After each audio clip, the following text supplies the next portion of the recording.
Hi there, this is Nick Tate. I'm super excited to be part of the new documentary, The Eagle Has Landed. An exclusive look starts now. 50 years ago, an icon was born. The Eagle transporter is one of the greatest sci-fi spacecraft ever conceived. To this day, the design provokes an intense devotion among countless fans around the world. The question is, why? I'm writer-director Jeffrey Morris. I've been enamored with the Eagle since I first saw it in the TV series Space 1999 back in 1975. As a child who followed the Apollo program, the Eagle felt like a direct descendant of NASA's lunar module. Those transformative moon missions left an indelible impact on a generation, as did the Eagle in Space 1999. Over the years, I've discovered that I'm just one of millions of fans who has an affection for the Eagle and a nostalgia for a future we never achieved. So I'm shooting a feature documentary about the origins of this beloved ship, while also exploring its ongoing cultural impact. And I'm inviting you to join me. I'll be speaking with the Eagle's designer, visual effects wizard Brian Johnson. I'll also chat with Nick Tate, the actor who played legendary pilot Captain Alan Carter. It's going to be an epic journey as I travel around the globe to speak with Eagle aficionados and luminaries from the worlds of science and science fiction. As for myself, the visionary world building in Space 1999 blew my mind. It ultimately inspired me to become a filmmaker and production designer. I'm the creator of hard sci-fi projects such as the forthcoming deep space adventure Persephone, the apocalyptic underwater thriller Oceanus, and the universe-hopping techno-fantasy Parallel Man. Now I'm bringing all of my experience and passion to the creation of this documentary. The good news is we've already begun production. We self-financed a shoot in Louisville, Kentucky at Wonderfest, where I spoke with lifelong Eagle fans from around the country. They shared passionate stories about the iconic vessel and the aspects that make it so memorable. Then I traveled to Colorado, where I interviewed Kevin J. Anderson, the best-selling author of books set in the Dune, Star Wars, and X-Files universes. He also happens to be a huge fan of Space 1999. Recently, Kevin and I co-authored the novelization of my film Persephone. We had a blast discussing our mutual love of the Eagle and what it represents. Yet, there's still plenty left to do. I have to hire production crews at locations around the world. I also need to create visual effects and music. And of course, it all has to be edited together at a level that will rival any award-winning documentary. Now I'm asking for your assistance in completing the voyage. Check out our Kickstarter.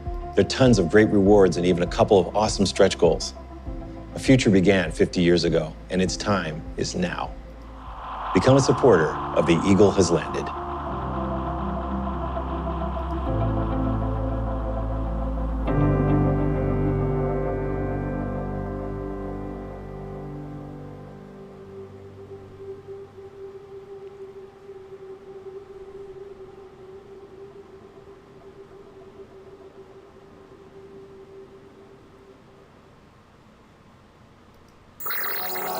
Observations with Robert Meyer Burnett.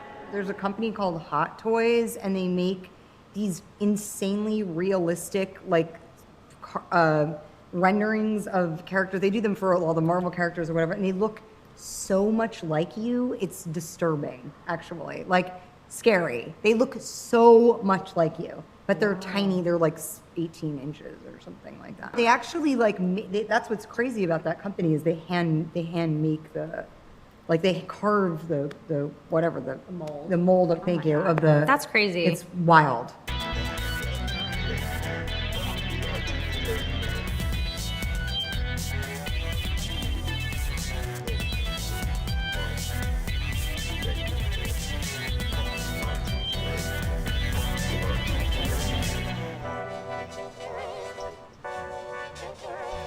Well, greetings, imagination connoisseurs. Once again, it is I, your Duke of Dope Discourse, your master of fun and wonder, your viceroy of verisimilitude, and your favorite, well, not favorite, but, you know, your oldest toy collector friend, Robert Meyer Burnett, and this is Fully Articulated, episode 34. We haven't done one of these since June. To be honest, I haven't bought as many toys as I probably should have. I just look and cry at the tsunami of things that I don't own. But that doesn't mean I've stopped buying things. There's always something coming. And you know, I'll tell you what's coming. A lot of what's coming are Star Trek figures. From XO6 Nanjin Tam, that crazy proprietor of that company, just keeps dropping stuff and then announcing more stuff and then dropping it. But unlike some companies, he puts it up for pre-order and it's in your hot little hands months later. You don't have to wait until, like, literally you've had a child and that child's grown up and gone to college before you actually get your figure, like some other companies. And here with me to talk shop, to talk figures, to talk XO6, to talk about the tsunami of Hot Toys releases. You know him, you love him. He's Anthony from Sixth Scale, or he is the Sixth Scale Mafia. Watch out, never tell anyone outside the Sixth Scale Mafia what figures you're buying. Welcome, Anthony, to Fully Articulated. Hey, what is going on, Rob? It's good to be back. It's been a while. You're right. It's been a while since done the show, and it's good to be back, man. You're right. It's tsunami indeed on all fronts. On all fronts. Oh no, dude! It's like, you know, there's actual. We got clobbered here in California with like our first tropical storm in 80 years. I only wish it was dropping Hot Toys the way it dropped raindrops. It didn't, sadly, but there's figures everywhere, between part works things I'm getting, between Hot Toys figures, between third party figures. You know, it's amazing. Between I got a notice about my Modja cases. Thank you, Brian. There you go. So yeah, shout out to Brian. I expect that this Modja case will be the last Modja case order I ever get. Who are we kidding? Yeah, you're kidding yourself. I gotta make room. I gotta make more room on the ceiling to hang a Jedi Starfighter, 6-scale Jedi Starfighter. We're being attacked on all fronts, dude. On all fronts, I don't even know what to say. Don't even know what to say. What can you say? I mean, you know, we're all struggling out there. We're all struggling out there. No, we are. I mean, there's people wondering where they're going to get their next meal. There's refugees traveling around the world looking for a place to live. Yeah, you know, I get that. But I'm not one of those in our people world, yet. though. It's rough. It's you know. But on the other hand, these are good first world problems to have. That the fact that we're grown men. 20 years ago, there was a very few group of people that thought about the things the way we think about them now. Maybe 25 years ago. Yeah. You know, I'll tell you. Let me ask you a question, because I don't think I've ever asked you this before. So for me, when I was a kid, action figures were like my world. It started with 6-scale GI Joes, the Adventure Team, because GI Joes had fallen from favor because of the Vietnam War. So they rebranded GI Joe as the Adventure Team, kind of a militaristic. They were like a military version of Indiana Jones, but they had all these great vehicles that you could put the 6-scale figures in. The mobile support vehicle, they had helicopters, they had airboats. They were awesome. And you could buy all kinds of different unlike having to get a whole nother figure, they would sell accessories and new clothing. You could get scuba gear, and that was when I was a little kid. They were my favorite because you could take them outside. And I was even though I was outside as a kid, I was pretty careful with the toys. And then Mego introduced the world's greatest superheroes. And that was when the 8-inch Batman had a removable cowl, and they had the mittens as gloves. And then they introduced Batman and Superman, and then of course those were amazing. And then they got all these toy licenses. They got everything from Planet of the Apes and Star Trek to the Wizard of Oz, crazily enough. So Mego was making all of these things that were awesome, and they had great accessories, even though it was all vinyl coated or vinyl covered. They'd have a cardboard, and then they would just cover it with vinyl, so you could have the Planet of the Apes treehouse. And then of course Star Wars came along, and the 3 3/4 inch action figures were born. But through my entire youth, action figures drove my play, because I was even making movies as a 5-year-old in my head. But then as I got older and I sort of went to college, I was out of it. You know, after Return of the Jedi, I didn't collect the droids line. I didn't collect the Ewoks line for the animated shows. I was really out of figure collecting until the late 90s, when Hasbro started re-releasing, or they were new figures. They weren't re-releasing old figures, but they started releasing a 12-inch line of Star Wars figures again.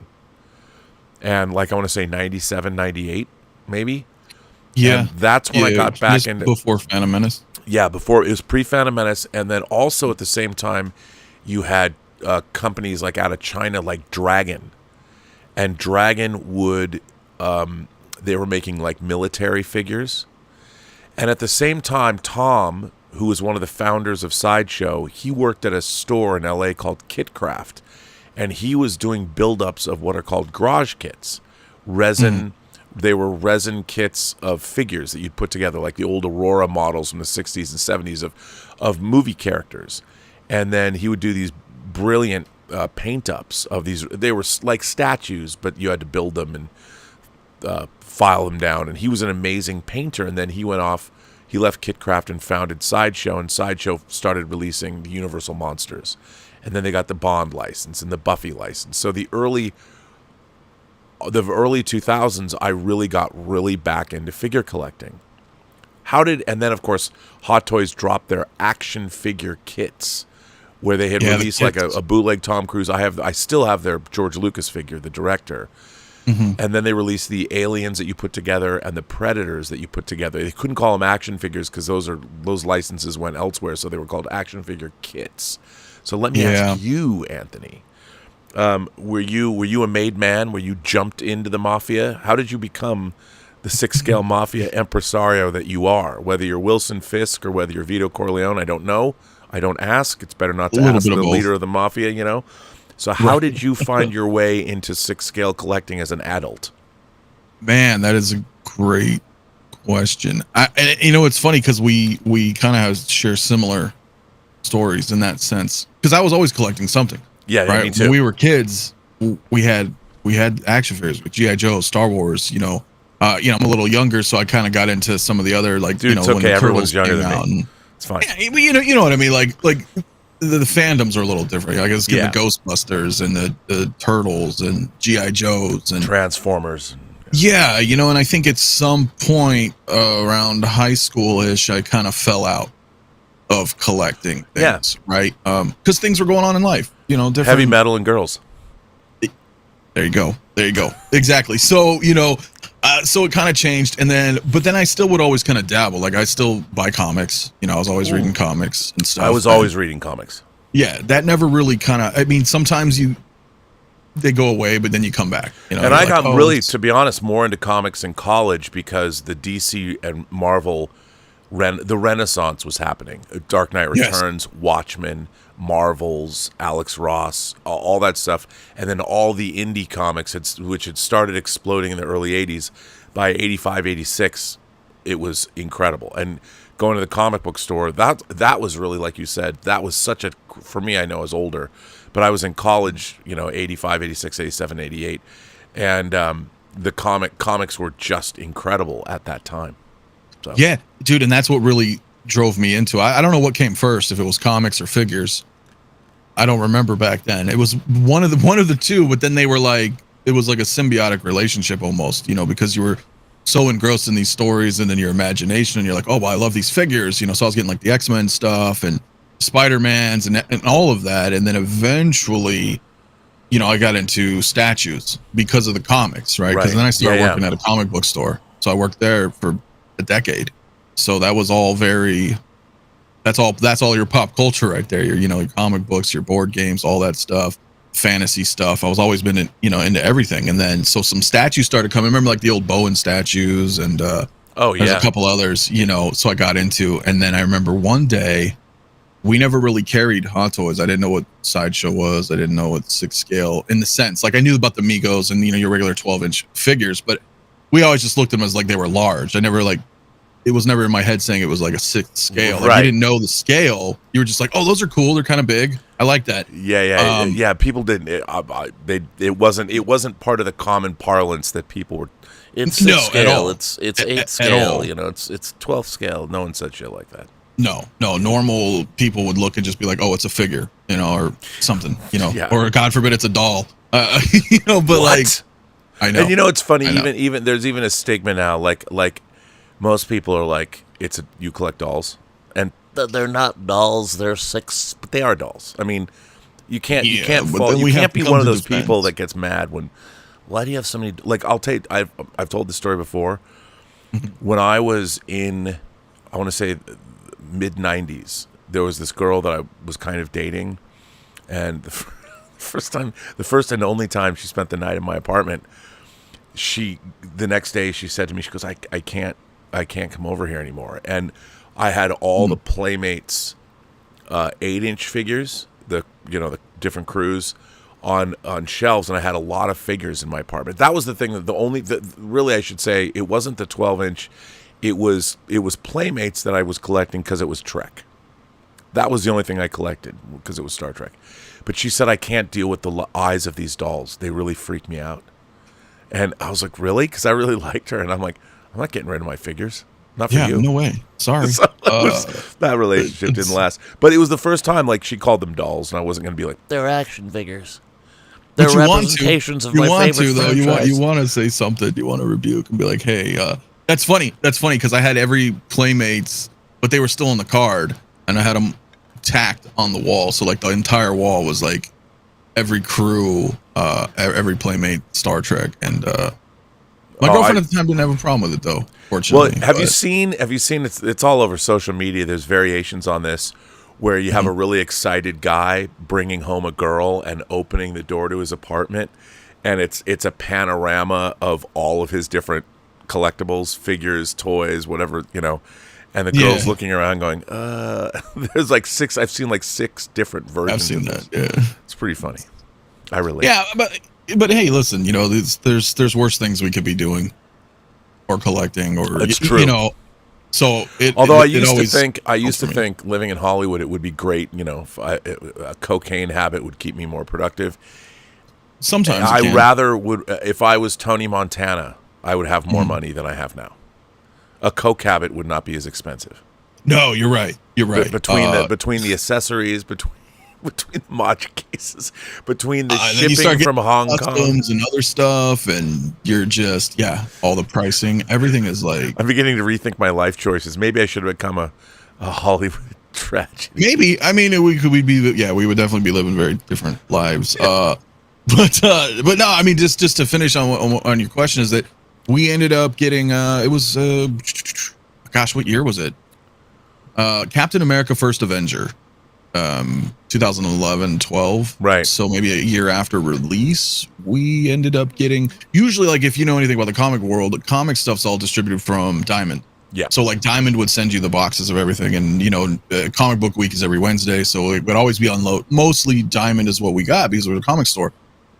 Maybe some Cobra Kia statues, some other things, various things here and there. But then we got in some figures, and it was Captain America: First Avenger and the Red Skull. And I was like, what are these? I haven't seen these before. What is this box coming in? It was Sideshow. So I didn't know what Sideshow was. Right. And Boss Man ordered this stuff. And I'm unboxing stuff. I'm doing inventory, getting stuff on the shelves. And I'm like, okay. And, a lot of places, like, we'll open stuff, right? We open them up to put them on display. Yeah. Of course, us as collectors, we're like, whoa, we don't want to buy that. That's been posed and been sitting on a shelf. But anyway, so I opened them up, and I just was like, oh, okay, I'm going down a path that I didn't realize existed, and the rest is history now. It's funny too, because that Captain America: First Avenger figure that's been re-released recently, well, not recently, the last couple of years, because of Endgame. No, the First Avenger. Right. That's right. I'm sorry. That's what the paramilitary, the cap. That what I want to say. I was being mistaken. I was thinking First Avengers movie. Yeah, the movie. But in my mind, I was seeing what you're talking about. That outfit, that figure, that first Captain America, not the USO tour figure, but the paramilitary. Yeah, that figure was awesome. Is the operative word. Well, yeah, but I mean now, but at the time I was like, oh my god! At the time, that figure was beautifully made, and it was everything about that figure was badass. I love that figure. It was so cool. Me too. And I always loved World War II, so I was like, oh shit. And what I loved about that costume was it was clearly Captain America, but it had been reimagined to make it more believable. Yes. As like he would actually fight in this, and I loved it. I was like, that was the thing that Marvel, I'm convinced, and they still to this day they do this, but their reimagining of the comic costumes in their form in what they've done for the MCU has always been impeccable. I mean, people can complain here and there, but for the most part, Thor, Iron Man, and Captain America, those costumes, you couldn't make Iron Man too futuristic and robotic. You had to make him look like Iron Man. You had to be able to look at that and go, that's Iron Man. That's not a reimagining of Iron Man. So it had enough classical lines in to be like, oh my God. And when you saw Mark 1 and then Mark 2 and then the final Mark 3, and then the fact that those early plastic versions of Iron Man, those figures were great too. The way they would, even them, they lit up. And the Thor, the first Thor figure, which I still have, I love that figure because it looked like Thor. They did a good job in the beginning. Well, I still say they do a Marvel, but it was more believable right in that beginning, right? Because like you mentioned, like when he starts suiting up in the Mark 3, when you're watching Iron Man 1, it's just in my head as a comic reader growing up, I was like, that's Iron Man 100%. Like that was like, they nailed it. It was so exciting. And yeah, I mean, it's look, when you get to like Love and Thunder, the Thor costumes in Love and Thunder I don't believe them anymore. That's what's, if they made a Thor movie in like 1995, it would look like Thor's armor in Love and Thunder. And I understand it fit the movie they were trying to make. I did not like that movie. So, but to see where superhero costuming has come, and I think that was, and I have a theory about this, because those costumes were so cool and they were for adults like us, as we were comic fans, but to see those iterations, if you put those on a shelf, they were the grown-up versions of the comic characters that we were reading when we were kids. They now were in the real world. You'd seen Chris Evans fight in World War II against the forces of Hydra. I mean, you'd seen, so suddenly, as a 30-year-old, I'm like, oh my God, I have to have these, Dude, no, that was like me. That was like me. It was actually, I think I was probably 30, right? I mean, 12 years ago. I mean, I remember getting that first Predator. And the Hot Toys, they came in these bigger boxes, these wider boxes, because they had all the pieces. You'd slide them. They'd have a big O-ring, a cardboard that slides off with a kind of reflective Mylar cover. And then, like with the Predator, you had to put the suit on, the mesh undersuit. You kind of had to build them. You had to build them, but you'd finish them, and you'd be like, "This is the coolest figure." Like, I couldn't believe someone made a Predator. I mean, the Alien Warriors were cool, but the Predators are people, man. Yeah. They're humanoid. Yeah, they have, and so they're wearing. Bipeds, they have technology. You look at their technology. Like, why do they have to wear that net suit? Does it provide some kind of power source? Is that where the cloaking technology is? Like, right. I don't know. Right, you start thinking, right? Like they're deliberately dressing themselves. Yeah, and like, why, that's so cool that somebody decided, okay, in this culture, they've got a weapon on their shoulder. Why not two weapons? Why not? Right, budget reasons. No, I don't know. But no, you're right. I mean, compared to like a xenomorph, that's just a creature, right? I mean, they have a structured society. They're like people. They're like people. Superhero Displays, our friend Superhero Display sends in a tip and says, my favorite toy show returns. When you see someone's collection, whether it's online or in person, what grabs your attention? Ooh, this is a great question. What grabs your attention? What impresses you? What are you looking for to absolutely blow you away? That's a great question. For me, it would be display. Presentation. Yeah, presentation. Yeah. I mean, it's obviously the collection itself. But I want to talk about that with you later. The collection itself, sure. But also, like you said, presentation, and also the cleverness by which like some people have a nice shelf of museum posed figures. Sure, that's fine. Yeah. I would much rather see, like, when you did your arcade, your 80s arcade using new wave toys, and you've got the Stranger Kids things in there, and then you've got Robert. Yeah. You've got. The T-1000, you've got the Terminator. He's looking for John Connor, So you've taken these toys, and at the same time, you've done a mishmash of franchises, but you've made an 80s arcade. And to me, that's That's what I like. I like the creativity of the displays in addition to the collection of figures. Oh, same. I mean, that's really what got me into the 6th scale, because, you know, like I mentioned, I have bought statues, had statues. I still have statues coming, but I have no level of creativity with them. There's only so much I can do. Right. And I like to do videos, obviously, you know, photography, and, you know, so the creativity is what's there. And not only do you do that as a hobby, but then that's all incorporated into my display. Right. You know, if it's stale, mix it up, switch everybody around, change some poses, and I have a whole fresh new, you know, I love that. I love that. Yeah. And it makes a statement. Yeah. You know, it's because now it used to be like, here's the thing. Sometimes I'll see a collector who's clearly from a family of means, and they were able to buy every single thing. Sure. And that's fine. You know, and there's a little bit of FOMO for me. I'm like, oh, I wish I had everything. I wish I could. Of course. You're like, wow, I want that. But so there are now people that can buy everything. So you can't be like, I can't have everything I want. It's just too much money. Even if you had all the money in the world, you're spending too much on toys, whatever. Yeah. So I really do believe that the future of collecting is the cleverness of your presentation. And what does it mean to you? And how does your collection, and how is it presented? How does it reflect on you? When I look at your collection, not yours, but anyone's collection, what does it say about you as a person? Like, what are you conveying to the world? Because you're putting out your creativity. You're showing us what you like based on what you collect, and what you do with it. And I think that's cool. It's like when I go to someone's house, the first thing I look at is their book collection, their records and movie collection, if they have them in sight, and I judge them.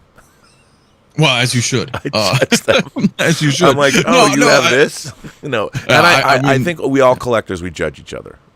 And it's part of the fun. We're all very hypocritical. Yeah. You're like, oh, you've got that version. Well, no, right. Or whatever. You know, but just and another around, thing, I really like all the people that are finding, like Bob Dylan, who I think is in the chat. He is. Shout out to Bob. Finding, you know, when he loves John Wick's, but he's got different John Wick head sculpts and rooted hair, and that's another thing I think that is now that, okay, now that everybody has figures, how do you delineate? How do you make your figure stand out? And paying an artist to do a face sculpt repaint, or doing rooted hair or something, then takes the collectible up to another level, because you've actually had an artisan plus your figure by doing their own artwork. So now you have a one-of-a-kind figure that no one else has, because you've. It's interesting though, right? Because here's the thing: you as a collector, everybody has something in common, right? It's great. You're a part of something, just like anything else in life, right? Humans, we kind of like to kind of congregate amongst each other and be like, we're sharing common interests, right? But at the same time, we also want to have our individuality, right? We want to have our own uniqueness, because we could all go out tomorrow and buy this Electro and this Doc Ock figure, and then we all have it, right? If we all have it, what separates you from everybody else, right? And that's the figure as an example. But if we keep doing that, then everybody has everything.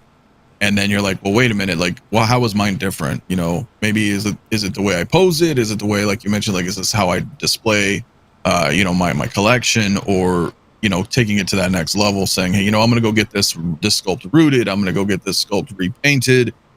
Maybe I want to get a different outfit commissioned. That's when it starts getting kind of, you're like really deep. You know, you're really deep at that point, because it's one thing to just collect figures, but then when you start really going out there, which a lot of us have, you know, we'll go out, we'll get, you know, certain dioramas commissioned or made, or, you know, anything like that, like that. That's when it gets really expensive, right? Like you mentioned, it's not a cheap hobby. It just depends on how deep you want to go down that rabbit hole, you know. But it's fun. It's always fun, you know. Do you think it's going to last?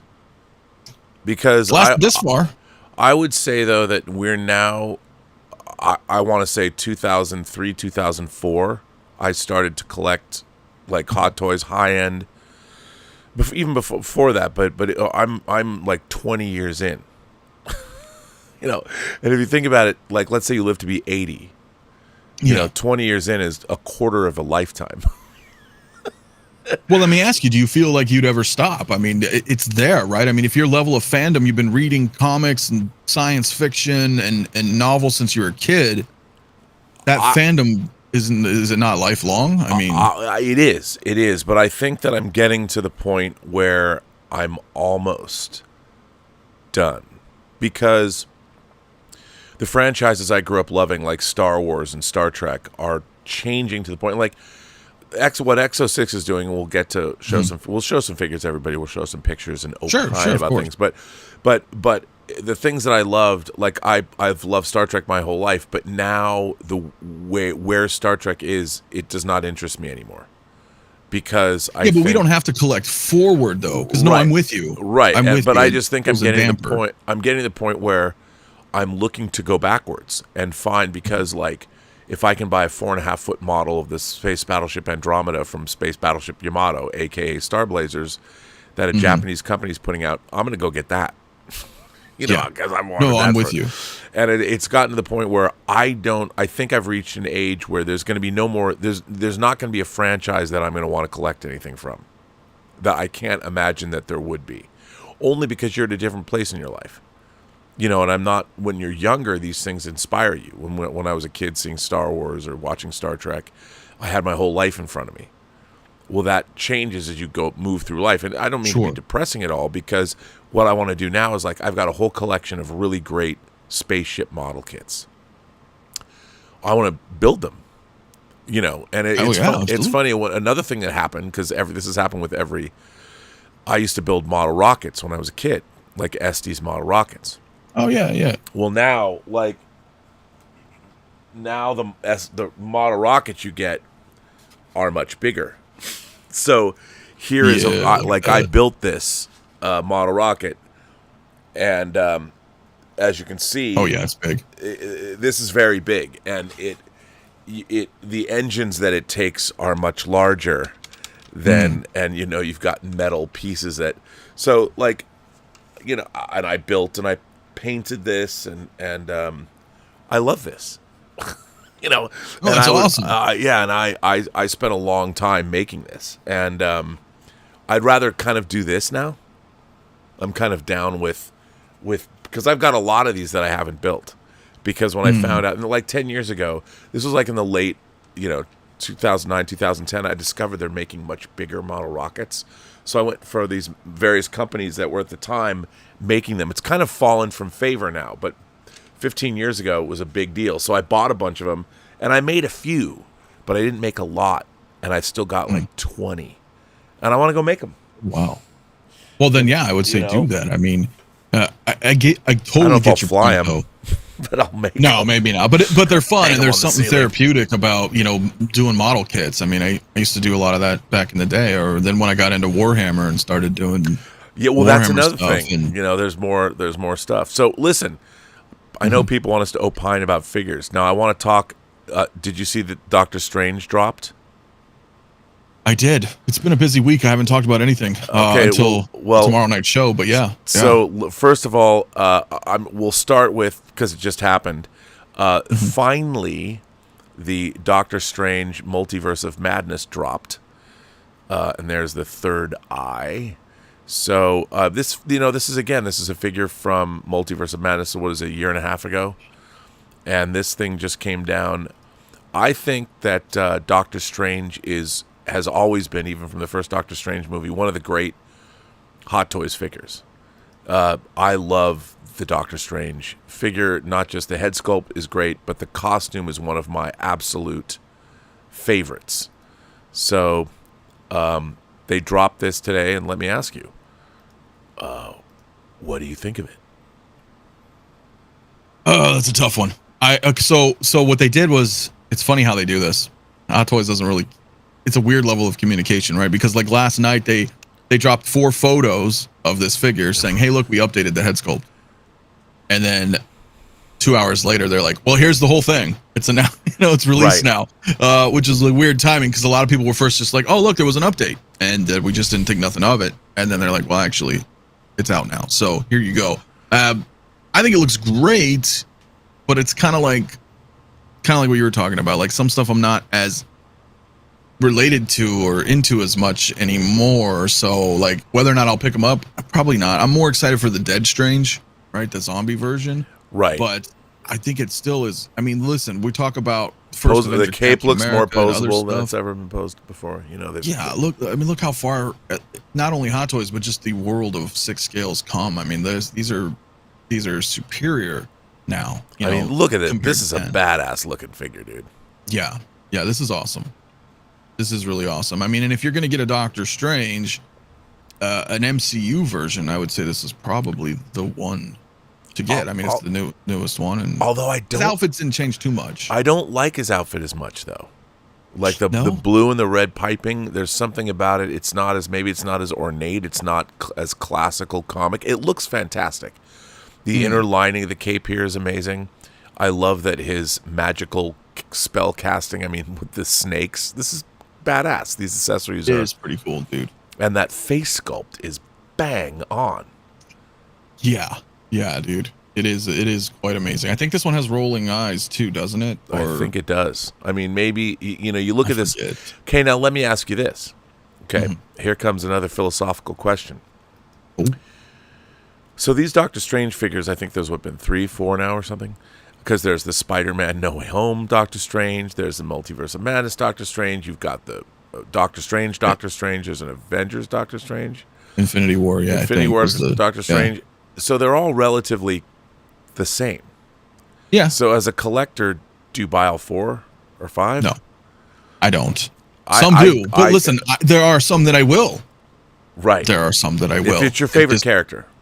Yeah, it just doesn't happen to be Like I have too many die-cast Iron Man figures. Right. But to Iron Man they are different. Right. But those die-cast Iron Man figures, I'm convinced, are some of the greatest toys ever made ever. Just because the engineering. I mean, yes, they should have figured out a way that one USB can work all the lights. I get it. I understand. That would have been tough from a manufacturing standpoint, but they're great. But so like if you have a Doctor Strange, like the first Doctor Strange figure I thought was really good. And like, do you have like when you have 2 Hot Toy Doctor Stranges? Do you display them? Yeah, both? it's a level of fandom, right? It's a level. Yeah. Do you have that level? Like, were you just like, man, I freaking love Doctor Strange so much. Well, then you have to get everyone. Yeah, right. But that's like $1,000. Yeah, well, I think the average collector, so obviously there's always exceptions, but the average collector will get, like, let's say they got their Infinity War Strange, and this new one comes out, and they're like, you know what? I will just sell my old one. Well, that's the thing with Hot Toys is it makes it very easy to do that. It's, Hot Toys, you'll get 75%, even if you sell it at a discount, you probably get 75% of its original value if you want to sell it fast. Yeah, if you want to sell it fast, If it's in good shape and, amazing. Yeah, it's almost like cell phones in a weird way, right? Like you've got your phone for a few years and you're like, all right, I'll get the upgraded version now. And then, trade in or sell off this one or whatever. I mean, I see that happening because you're right. I mean, that's a lot of money and that's just one character. Yeah. Think of all the iterations. That's kind of where Marvel kind of lost me, right? Because every new movie, they'd all have new outfits. And over and over. And, he's cameoing in this movie? Well, he also has a new outfit for this cameo. So you're like, oh my gosh, like, yeah. Yeah. Well, that to me, like my whole thing is that I want the best iteration of the figure that exists. If it's a character that I don't necessarily look, if XO6, we've got the Admiral Kirk, which is one of my favorite things, but like I would buy every XO6 iteration of Kirk. Right, because that's the level of fandom, right? Because how do you differentiate that? I mean, you could take the Mandalorian Luke, coming in at the end of season 2. I think that's their best Luke Skywalker that they've made since. But then would you want to get rid of your Empire Strikes Back Luke, even if it's older? Because because he's in the best fatigues. Right, you see where I'm saying? So there's a level where you're like, well, I want the best one, but actually this was like my favorite movie. The question is, do you get rid of your premium Return of the Jedi Luke? Because your Return of the Jedi Luke and then the Mandalorian Luke are very, very similar Lukes. They are. So and I have them both, and I don't know why. I have 3. So I've got Return of the Jedi Luke in handcuffs, right? Yeah. I have Return of the Jedi Luke in his Endor outfit on a speeder bike with Leia. Okay, well then it's And on then speeder I bike, have- so that's fine. Yeah, but it's weird, right? Because that's a level. There's a certain level of fandom that we have for certain characters, and with that, there's exceptions where I'm like, sure, I don't mind having 7 Luke Skywalkers, but I don't need 7 Thors and 7 Caps and 7 Hans or whatever, right? Because that's where it starts getting a bit much. Yeah. For me, anyway. I I'm like with to have you. this diversity of multiple characters, different IPs, and But like I have the first DX Luke, the Bespin Luke, the first one they did, the 2-pack, and the like XO7, yeah. do you buy the new Luke version? I mean, and then you do the compare and contrast. Is it different enough? He's better. Well, yeah, he's better. I mean, but to be fair, DX07 was Hot Toys' first official Star Wars release. Yes, and that That's a while figure, ago. that figure, but it also comes with the bottom gantry that I Yeah, can he's got mount that there. weather vein, and he's got the cut off hand and the bloody. He does. It is pretty cool, man. I mean, I have it, cool. so but that didn't make me want to run out and go get a new iteration of it. No, because you still have that representation of that film, and arguably better with being a 2-pack and accessories, even though it's dated. Okay, now it is dated. It's totally dated. But some dated Hot Toys figures are still good. Oh yeah. Like my Yeah. Jarrell from 2006. Yeah, my Terminator line. Yeah. It's showing a little age, but they're still good. I mean, Okay, now I gotta ask you. Now Hot Toys used to delve into other things. They made like the RoboCop line, which we'll get to in a minute, but they would do like one-offs, like the Crow. They did a figure of Vito Corleone as the Godfather that other people have now taken up. They used to do movie figures because it was their movie figure line. Now it's almost exclusively Star Disney. Wars and Star Trek, Star Wars, DC, and Marvel. But now, they brought a new RoboCop in, which we'll talk about. But then I didn't see this coming, but One Piece. The new live action One Piece, they decided, and One Piece is huge in Asia. It's not as huge here in the United States, but they've got here, they've got Zoro, Roronoa Zoro. This figure is their second release in their One Piece line, of which these One Piece figures, there's 2. I mean, there's only one Eternal right now, but now they've 2 One Piece. And then, of course, you've got our main man here. You've got Luffy, Mr. Luffy here. And this looks like to be a really fun figure. These One Piece figures are fun. Not my thing. Right, yeah. I won't be collecting the One Piece line. But these are, if you're a fan of One Piece and the manga, the animated series, and now the live action series, which is quite good. I actually like the animated series. It's pretty amazing. So the question that I have for you is, are you still there, by the way? Yeah, I'm here. Okay, lost Sorry. your video. No, I'm here. I just didn't know. It was flickering through, and I was like, oh, okay. But yeah, no, I'm still here. So, like, what do you think about One Piece? What do you think about Hot Toys jumping into a new IP, which I think is great? But it was already very much a previously established. I mean, we forget sometimes that a lot of these companies, most of these companies, are based in Asia. So they're driven by. The funny thing is that Star Wars is not big in the Chinese market because Star Wars was never released in China back in '77. Sure. So Star Wars is big around the world, and Hot Toys is catering to that, which is great. But I do like it when a lot of these companies, like we're getting new Kamen Rider stuff, which I love Kamen Rider, so I can't wait. The show. I can't wait to get some of that stuff, and I've really liked. And One Piece obviously is a huge in Asia, so we're getting that. What do you think of that? What do you think about Hot Toys dropping these One Piece figures? Oh, it's funny you mentioned that because I did a show yesterday actually with Brother Cousins. And just like a half-hour kind of show, and the discussion was exactly kind of that. Like, some people may not realize, coming in new, but Hot Toys did so much. Hot Toys did so many IPs, and that's what we were talking about. Like, are we going to revisit? Because I mean, I have all the old IPs. I love all of that. Terminator, RoboCop, Aliens, everything. And so seeing them kind of dip into new IPs outside of the big three now. Even though I'm not really into, I haven't seen the Netflix show, right? But I'm happy that we're seeing this. You know, we're getting a Prey figure, right? The Predator. That's cool. I mean, God, you know how many Hot Toys, Predator's Hot Toys made in the past, but it's been so long that we're kind of like, it's refreshing to see. We're seeing this RoboCop. You're like, whoa, okay. Well, now since you brought it up, so yeah, so Hot Toys went pretty deep into the RoboCop line in the sense they gave us a die-cast RoboCop, then they gave us 2-packs with Murphy, you know, and the damaged RoboCop. Damaged. And what's interesting to me is, so they finally gave us, I mean, it was announced how many years ago they were going to do this, but they gave us a RoboCop 3 figure, which is here. Now, what's really interesting about this RoboCop 3 figure, in the movie, Robert Burke, not Peter Weller, played RoboCop, a.k.a. Murphy, in RoboCop 3. But as you can see from this, so this just says RoboCop, but this is not Robert. This is clearly Peter Weller's face. Oh yeah, this 100%. This is the original RoboCop face. I mean, now this it's really interesting because these are all from their release of this figure, but they've got it branded as, like, here it's branded RoboCop 3. This is all from the same Hot Toys thing, but then they'll show us, and this face is more generic. It's not necessarily recognizable as Peter Weller, as opposed to this, say.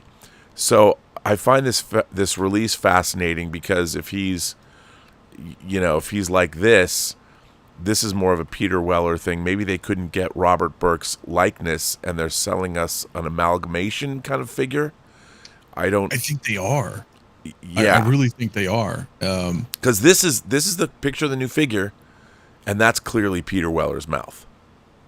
Well, I think these look, and I have mine coming, and I'm gonna get it because those RoboCop figures are badass.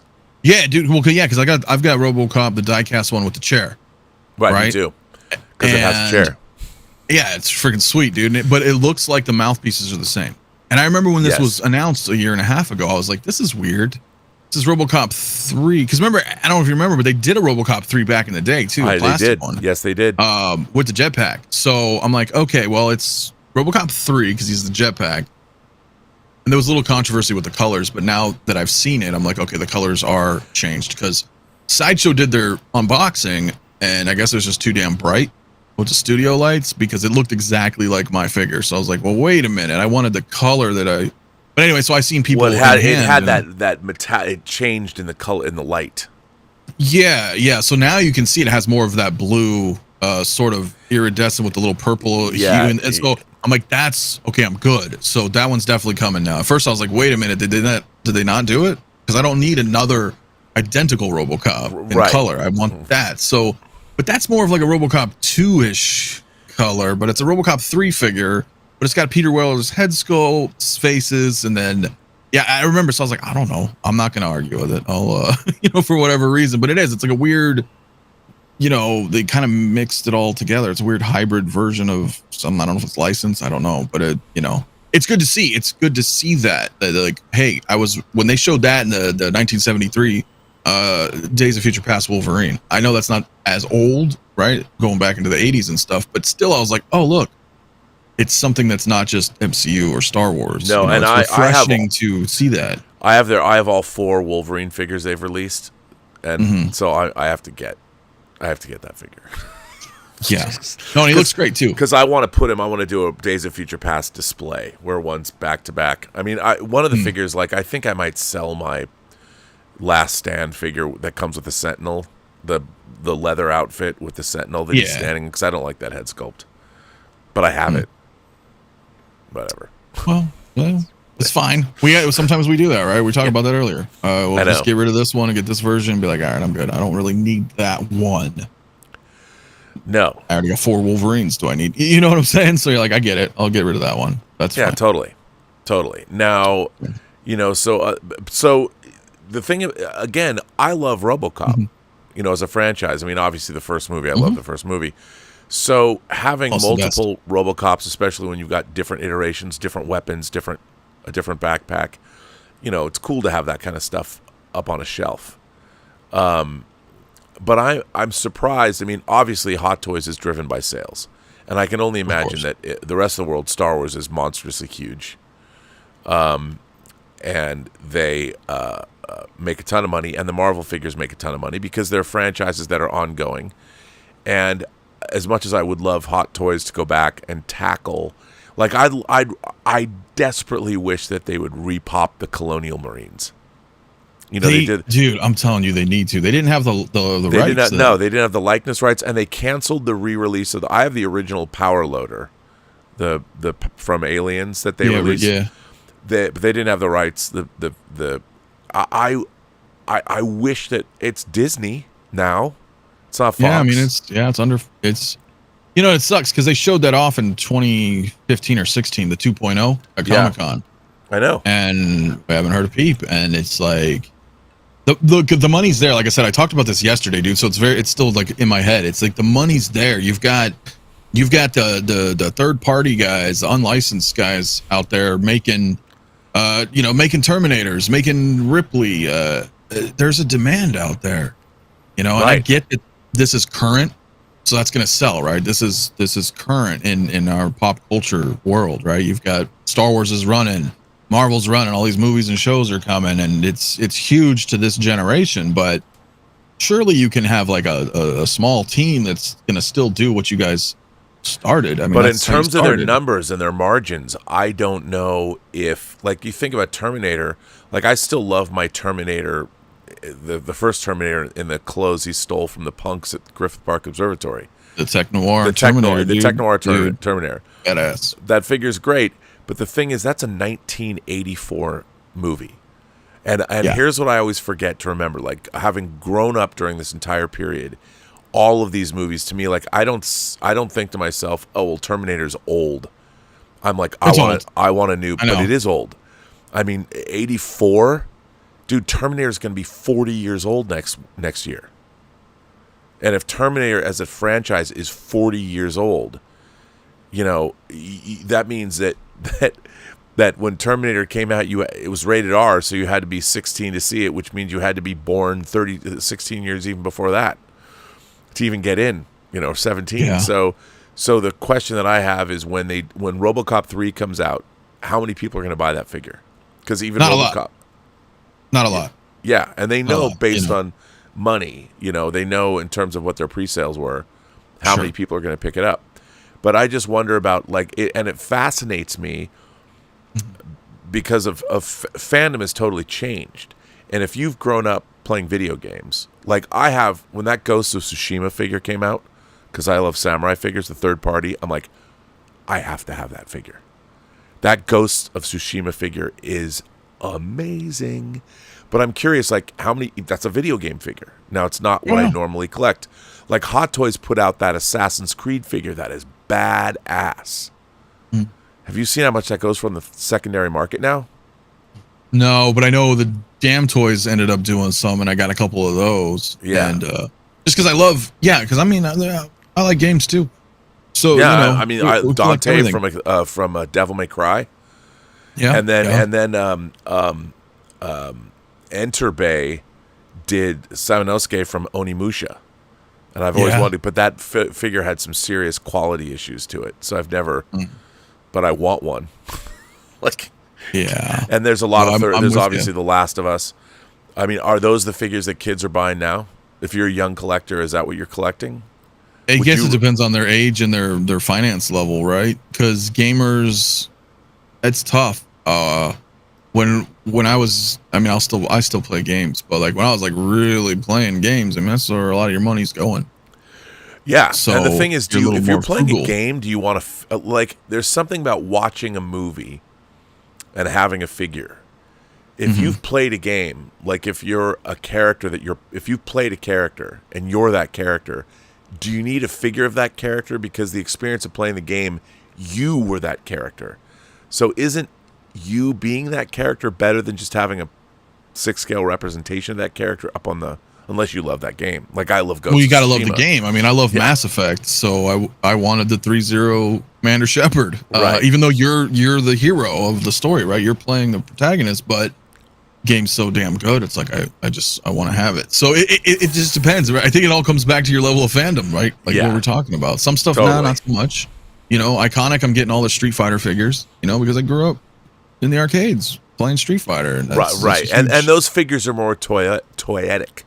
Oh, big time. Yeah. And that's another thing. I mean, and that's something. Okay, I want to talk about. Obviously, since the Mandalorian has come out. Mandalorians are the Star Wars equivalent of what the Iron Man Hot Toys figures are. Sure. Yeah. And I, to be honest, to me, Ahsoka was modern. All of the Clone Wars figures, and that don't have connection to legacy. Like if they weren't in movies, you know, it's if it's new iteration stuff like Clone Wars. Some of it's cool. Like I like the Clone Wars Anakins and Obi-Wan's and all that. But I have to say, like, and I do like, I've bought a lot of Mandalorian figures. Not all of them. I've become more disinterested because I don't like the show as much as I used to. Same. However, you can never go wrong with Mandalorians on your shelf. And I have to say, dude, this Sabine Wren figure with the separate rolling eyeballs, I love this figure. I love the colors of the armor. I think it looks toyetic. I'm like, look at that. I mean, I love her outfit, and I think she looks great in live action. I want this figure. You know? I mean, look at that. Come on. I mean, if you're a fan of this, you got to have these figures. And, you know, I like Clone Wars. I mean, I did. It didn't permeate my soul the way other things did because it was something that was way further down the Star Wars line than what I grew up with. But come on, man. Yeah, once they did the Clone Wars and Rebels, it was, you know, it's different for us, right? It's still Star Wars, but you almost don't relate as much, clearly as much, right? It just wasn't there when we were young. But no, they look great. My only thing is I'm waiting to see, because I mean, Hot Toys nailed that. That's it. That sculpt is amazing, bro. And also though, the show. I mean, this is just, even if you didn't know what this was, if you like walked in and saw this chick with a laser sword, if you had no idea what Star Wars was, and this was just a figure on a shelf, that would be awesome. I'm like, what is that? That's really cool. Amazing. You know, I want that. So what do you think? Are you down with the whole? Are you going? Because I look, I'm not going to buy anything, even though reluctantly I have a few Boba Fett's of Tamora Morrison in the black. You know, the black, because I love Boba Fett. But after Book of Boba Fett, totally disinterested. Yeah, I have him, but I got that 6 scale Bantha, so that's why I got him on. Well, yeah, the 6 scale Bantha and the chair. You know, the throne. Yeah. Because it's seeing Tamora Morrison and Ming-Na Wen, that display, that is the show that I wanted. Like the crime boss and Vito Corleone's office or whatever. Yeah, I didn't get that, but in my own mind, I can be like, okay, that display is all I need. Yeah. And then maybe with all the Mandalorians, I haven't done this, but all the Mandalorians behind him. Because that's what should have happened. Boba Fett should have shown up. No, it should have. He should have become the Vito Corleone of the universe, and he should have been the one to roll in and be like, you know what? We're going to take back Mandalore, and it's going to be the crime empire. We're going to reset ourselves up. Yeah, how cool would that have been? I mean, that's what I like. Why wasn't Boba Fett the guy? And this is what I just don't get. Like, clearly, at the end of Mando Season 2, when you have Boba Fett sitting there on his throne, it's like this guy's now a major player. He's going to come take over the Hutt Empire. He's going to go take back Mandalore. And the Mandalorians are going to become a monster player in the Star Wars universe under the wise leadership of Boba Fett. I mean, that's what I was like. Badass. That's where they're going, right? And they've no. Because I don't understand, like, when you're dealing with Boba Fett, you know, the idea, I think, is that obviously Boba Fett's, I talk about this on my own show, Boba Fett was inspired by the man with no name. You know, Clint Eastwood, who in turn was inspired by Toshiro Mifune, you know, Yojimbo. Yeah. And so all of those things. So you look to those, I feel like, and this is what I find strange about the people that are writing genre today. I'm like, are you guys going back and watching samurai movies? Like, if you're going to tell a story about the Jedi, Why are you watching Lord of the Rings? You've moved over to a Lord of the Rings track, and everything is fantasy now.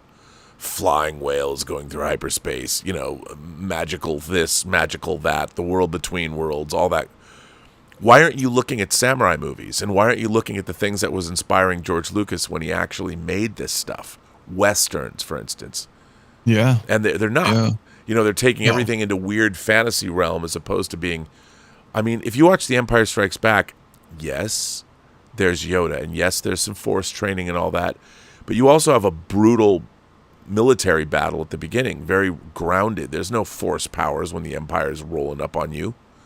No one's... And same with Andor. And it's like we've got these two separate Star Wars things going on. On one hand, you're spinning off into spiritual realm, or there's the rest of the Star Wars universe that has nothing to do with the Jedi, that's trying to deal with the Empire, the First Order.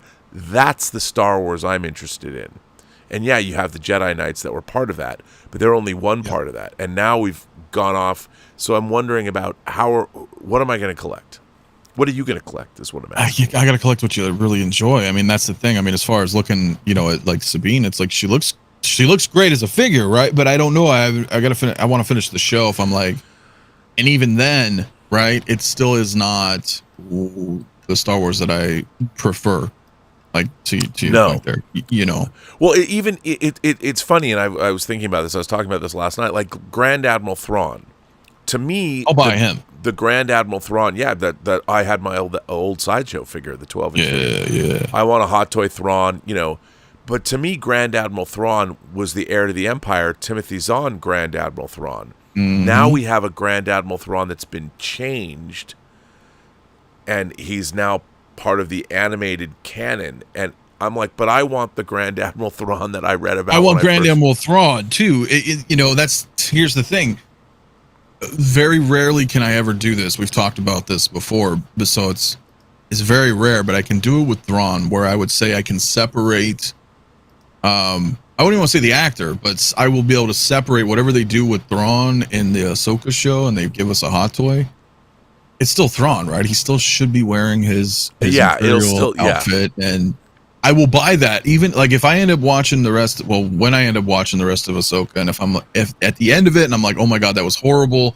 I can't believe what they did to Thrawn. Whatever. I will still buy him because it's Thrawn, and that could just be my heir to the Empire. You know what I mean? Because that's what I grew up with. 1991. Like that's where I know Thrawn. So, and that's the thing that I wonder. Like I've bought figures that have been done dirty, but I still like the characters. And so, or RoboCop. Not a fan of RoboCop 2, and not really a fan of RoboCop 3, but I love the first RoboCop. And to me, RoboCop is that the sequels, whatever. It's like Highlander. If they came out with if Hot Toys did more. Sideshow did, but I would love to get a Connor McLeod, and a Ramirez. I would love to get a great Connor McLeod and a great Ramirez and a great Kurgan figure. And they've made Hot Toys hasn't, but they've made Highlander figures over the years. But really, like I would love to. They won't. I would love InArt to make those 3 Highlander figures. With the rooted hair. And with the likeness, with the Ramirez, with Connor McLeod, and with the Kurgan, Clancy Brown's Kurgan, because no one's going to do that because Highlander, you've got the Adrian Paul series, but I would, if there was some badass Highlander action, and InArt would be the people to do it, but I don't think that they ever would because where's the market? Well, yes, but also, we talked about Street Fighter with Iconic Studios. They did tease a Highlander or announce, so I don't know if it's just gonna be just McLeod or what, but you're right though. I don't know how deep they would go with that. I just want those 3. Those 3 would be, and they would be great. But then again, people would ask, which version of Connor McLeod would you want? Because the modern version of Connor McLeod's kind of boring. He's wearing his trench coat and whatever. I kind of would want this. I would want the Scottish Highlander Connor McLeod, even though he didn't fight the Kurgan. So that's but you're like, well, damn, that outfit was cool. Yeah, I would want the Connor McLeod and Ramirez as they were training, but then I'd want the modern Kurgan in the Terminator version of Kurgan in his leather and all that. That would be cool, man. It'd be badass. By the way, Norwegian Kryptonian, first of all, Superhero Displays writes in and says, I'm trying to combat FOMO, so I decided now to focus on 2 different lines. But ironically, this has opened Pandora's box of statues to then go with the 6, 8, 12, and props. Do you display differently based on the collectible, lighting, bookcase, custom cases, etc.? So but depending on the size of things that you collect, like statues need different. To me, statues should be like on pedestals. I like to be able to walk around statues.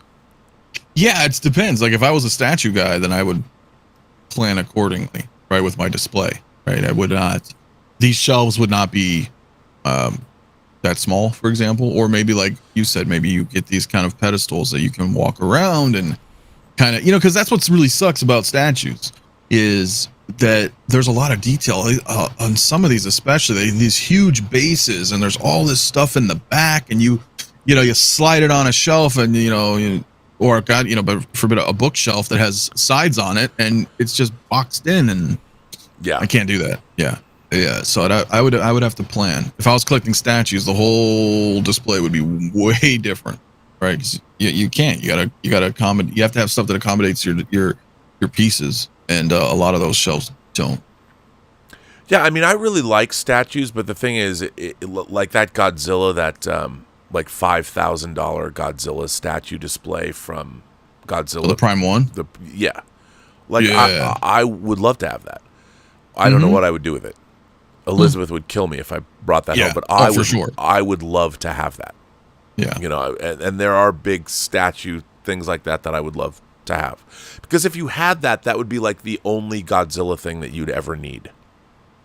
Like if I bought a statue, it would be represented like a quarter scale or even a 1-to-1, but like a $5,000 diorama statue of Godzilla. That statue would represent, because I love Godzilla, and there's so many different Godzilla toys. They're repopping this giant Godzilla figure that I would love to get, just one big Godzilla figure, and that would be all I would need to represent Godzilla in my collection. Yeah, it's a one and done. You're like, well, that's it. I just dropped $6,000. Yeah, but I mean, it's not the money that you spent, but it's just what it represented. Whole. You could get Rodan and Ghidorah, and you could get all that stuff, and that would be cool too. But it would kind of be the same. I would just want something that iconically says, "This is Godzilla," and that's that's the same. That's that level of fandom we're talking about. There's some people out there that will just buy a Darth Vader and be like, you know what that is? It's Darth Vader. Everybody knows who that is. Right. And then somebody comes over to their house, like, oh, that guy likes Star Wars. Right. Right. That's it. That's their, you know what I mean? That's their level. They're like, so it depends, right? I mean, granted, I'm talking a figure versus like a, large freaking statue, but that, that's still, you don't have to, I say this all the time on my show, man. You don't, and you know this, you don't have to have everything to somehow like convey that you have the certain level of fandom to something. I think it's to you. Like when something badass comes out that you in particular want, like I don't care what anybody else thinks. Like if I want something, like I had to get the Hachette part works, the space battleship Yamato, the giant ships. Right. I had to have them. Nobody else cares. I mean, I'm sure when I pass away and somebody comes into the observatory here and looks at these weird sailing ships / spaceships, they're gonna be like, "What is this? Yeah, like what is this stuff? Why did you want this? What were you gonna do with these things?" And no one will know. Absolutely nothing. I want to enjoy them. And then these things that I had to wait years to get all the parts, and then when I made them, if nobody knows what they are, like people are gonna walk in, like, what should we do with these? I don't know. Nobody wants them. Let's just throw them away. And I'd be like, from the afterlife, no. Yeah, that's the worst. Like I'd be like, no, don't do that. That's a grail. To get those parts or whatever. Like, yeah, no, but you're right though. It's you want it. You're excited for it, and the problem is us as collectors. I think we're excited on multiple things, right? I mean, some people are very specific and say, listen, I only like Star Wars. I don't like anything else. Right. And that's fine. But a majority of us, we just love everything. If you love science fiction, then you probably like a lot of stuff. You probably like Star Trek. You probably like Battlestar, and or if you're into comics, you probably like a lot of different superheroes. So you get stuck in this where everything looks awesome. Right. Like, oh man, I really want that, but I can't get it. Yeah, no, it's true. Yeah, and what do? I don't know. You have to have discipline. Norwegian Kryptonian says it's a good thing they announced the new Scarlet Witch before the first one was released, because I canceled the WandaVision one and I kept the Multiverse of Madness one. I wish I had done that. but yeah, I mean that was weird for Hot Toys to release two Wandas that look similar. Yeah, well, they did that with Mando too. Remember, we got the Beskar Mando Deluxe with Child, and then they're like, "Here's the Chrome one with the Pedro Pascal head sculpt." That and really you're like, pissed me off. You're like, what? Yeah, it happens. I don't know if it's scheduling, right? Because Hot Toys doesn't control the shows, right? No. So at the time, they're like, "Here's Mandalorian," and they might not know that he's gonna have a Chrome different version late. Well, maybe they could have gave us a head sculpt, I guess, on that one. So, but sometimes they don't, right? Then all of a sudden, Multiverse of Madness comes out. Well, we're just riding off the heels of WandaVision. Of course, we're going to make a figure because maybe we're contractually, obligated. Who knows? I got one for you. Just dropped. When they first showed this figure, I was like, I wanted to get it, but I was like, ugh. And then they retooled it, different head sculpts. I'm like, I gotta have this figure. Peacemaker. Interesting. Okay, so when they first showed this figure, it was basically this. It was just a head sculpt with the tongue coming out. They didn't have, anything else. But then they retooled it, and they gave us this is a great John Cena head sculpt. And this display with Eagly. I mean, come on. I love this. I mean, I know it's goofy, but I really like the show. And you can put a tongue in his mouth. You can have the screaming mouth. You can have the stoic John Cena mouth. There's just something about this figure that I really, really like. Oops, sorry. That's not Peacemaker. Well, yeah, and they updated it too. Like you said, not only did they update the face, they gave you the seamless arm swaps too. So, oh, yeah. The only thing that I've heard is that his sidearm is glued into the holster. So you're gonna have to separate that. Well, yeah. Now I've heard that because DC has that policy where they don't want any of their figures to have guns, which is the dumbest thing I've ever heard in my life. I mean, I agree. You're selling a $250 figure, and the character kills a lot of people in the show, and this is such a weird American. We're very strange in this country about this kind of thing. But what, are we not adults? You're not going to have 5-year-olds buying a 200. Yeah, apparently not. I mean, even Hot Toys has a age thing on them, right? I mean, it's not a requirement, but I usually how you buy stuff. It's ages 4 and up or something. I think it says something like that, 16. I mean, I understand that there's obviously we have a problem with guns in the United States, but I don't think that having fictional characters that use firearms that kill people in their shows, if you're going to let somebody make a premium figure to pretend that in the merchandise that's not happening, if you're going to buy a Peacemaker figure, who are you fooling? Yeah, but that's what Americans do. We think, oh, we're doing our part. Warner Brothers is we're doing our part. Are you? But you've made the show. Yeah, kids can watch the show. So what is it? Yeah. Yeah. Well, yeah. It's. I don't even understand any of that. I think we got a people problem more than anything. I mean, it's weird. It's weird stuff like that. It's come on, man. I want this figure though. I want this figure, and I'll probably pose it just like that. Yeah, it's a great figure. Yeah. But again, you can put him with the Suicide Squad if you want to do that. With the few figures, you can get the third-party Idris Elba. You can get the Will Smith Deadshot if that's what you want. Sure, you can get a King Shark and one of the other Harleys if you want. I mean, you can be creative. That's all you can do.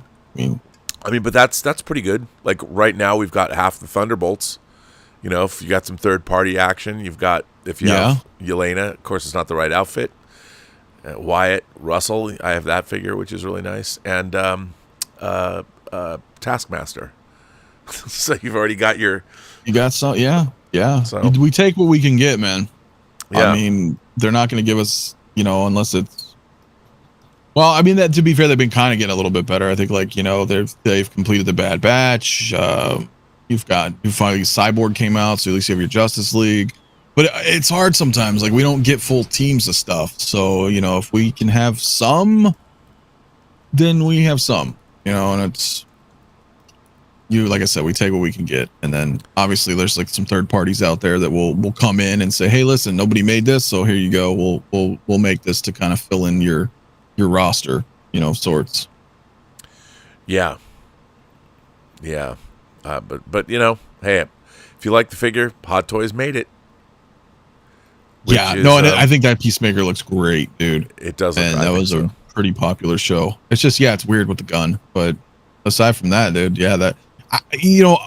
expressions sometimes they bother us, right? They bother us sometimes. Like the Doc Ock, some people don't like that because his mouth's open and it looks, he's got an expression. It's not just this kind of dead stare, neutral kind of expression. But then you got something like Peacemaker, and he just looks.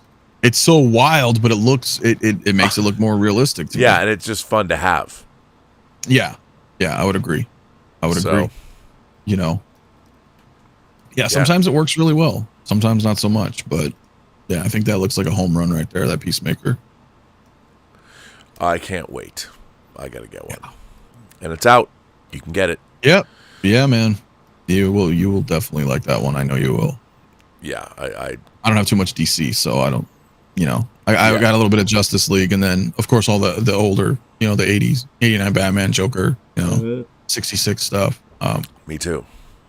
Yeah, but the current DC, but it comes down to what we were talking about. There's so much out there. I mean, the films are like, I really did like Man of Steel. I like Ben Affleck as Batman. Yeah, me too. And I like Gal Gadot as Wonder Woman, and I like Jason Momoa as Aquaman.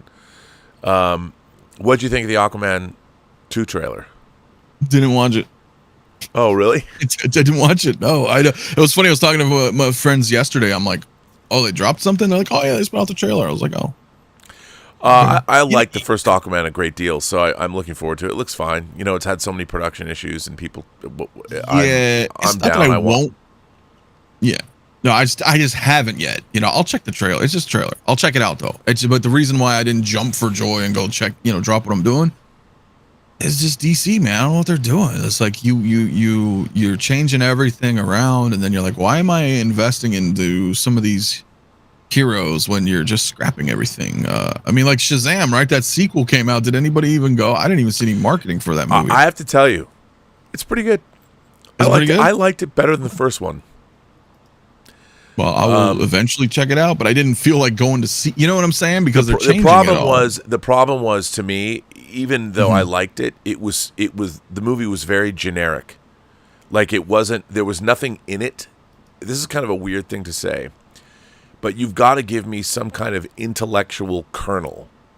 Like, why am I watching this? Why am I reading? What is it about your story that's going to be? To me, it was a fine superhero story. It was a workman-like superhero movie. Everybody did a great job. Helen Mirren and Lucy Liu were great. Zachary Levi plays the character well. It had a lot of fun stuff in it. There was nothing in it that I went, oh, that was awesome. There was nothing, like when you watch Nolan's The Dark Knight, they flip a semi in the middle of a city street. And cool. You watch it and you go, oh my God. It's something where you're watching, even the way like Heath Ledger when he sticks his head out, and he's got the wind in his hair. That kind of a character is something that you're seeing an iteration of the Joker that you've never seen before. You're seeing a performance that you've never seen before. You're seeing a level of madness in the character that you've never seen before, which takes a movie to the next level. Yeah. RoboCop did the same thing. The first RoboCop you're seeing. When I was watching Shazam, it was exactly what you would expect to get. If I was, it would have been the same thing if I was there's nothing in it that appealed to me that made me go, that how interesting. You're showing me exactly what I thought I was going to get, if that makes any sense. And I think now audiences have become so sophisticated. And like, look, I like Blue Beetle, but I felt the same way. Blue Beetle had, yes, he's a Hispanic hero now, and his family was great, and I liked all that. But the superheroics, the story that was being told, is no different. It was all basic. It was all just that the superhero origin story is over. I don't even know why anybody bothers. Just jump in, because it really doesn't matter. It's all variations on a theme. Somebody finds some tech, somebody's imbued with power, somebody whatever. And you spend the first hour of these movies with people coming to grips with it, and it's very different variations on a theme. What's their family? Well, and half the damn shit's just exposition. Right. You know, they're just trying to show the audience, oh, look, he was bit by a spider. Okay, I know this.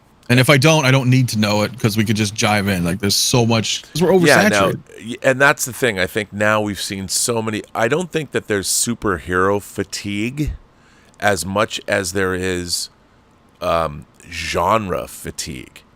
Like, the superhero film is a genre of movie. Sure. If you come out and you make a badass superhero movie, like if you made the equivalent of The Good, the Bad, and the Ugly with the Justice League or something, and I'm not saying you could, and people are going to be like, well, Rob, what do you mean? It's going to be a Western? No, I'm not saying that. But a movie where the characters are badass, where suddenly, like, we already know they're superheroes. We already know that Superman's Superman. We already know that Batman's Batman. We already know that Wonder Woman's Wonder Woman. What you need to do is you have to give the audience a story about those characters that is atypical. We know what a generic Batman story is. We know what a tell me a story about Superman, the Trinity, that's unique and unusual. And I'm not saying make it a comedy. I'm not saying change the genre, but you need to tell us a story that we've never seen before. And what was really interesting, and as an example of what I mean is, so Star Wars was the first Star Wars was a hero's journey. Han's this brash pilot. Luke is a young farm boy becoming a hero. Obi-Wan Kenobi. It's basically a fairy tale. Yeah. With Empire Strikes Back, there is no fairy tale anymore. Now we're telling a war story in the beginning. And suddenly, and then Luke is going to a Shinto temple. It's a martial arts movie where he has to learn how to be. So you've taken these characters that were in a fairy tale. Now you've moved them over into, they're still the same characters, and you're still following their journey. But the movie they're in is totally different. It's not another fairy tale. It's something else. So you've got Luke is on a martial arts quest learning the Force. Han and Leia are being chased by the Empire. So there is no fairy tale nature to that story at all. No, they're completely out of their the element that you were introduced to. Yes, as that an makes audience it viewer. suddenly compelling. The problem with superhero movies is now you're only telling a superhero story.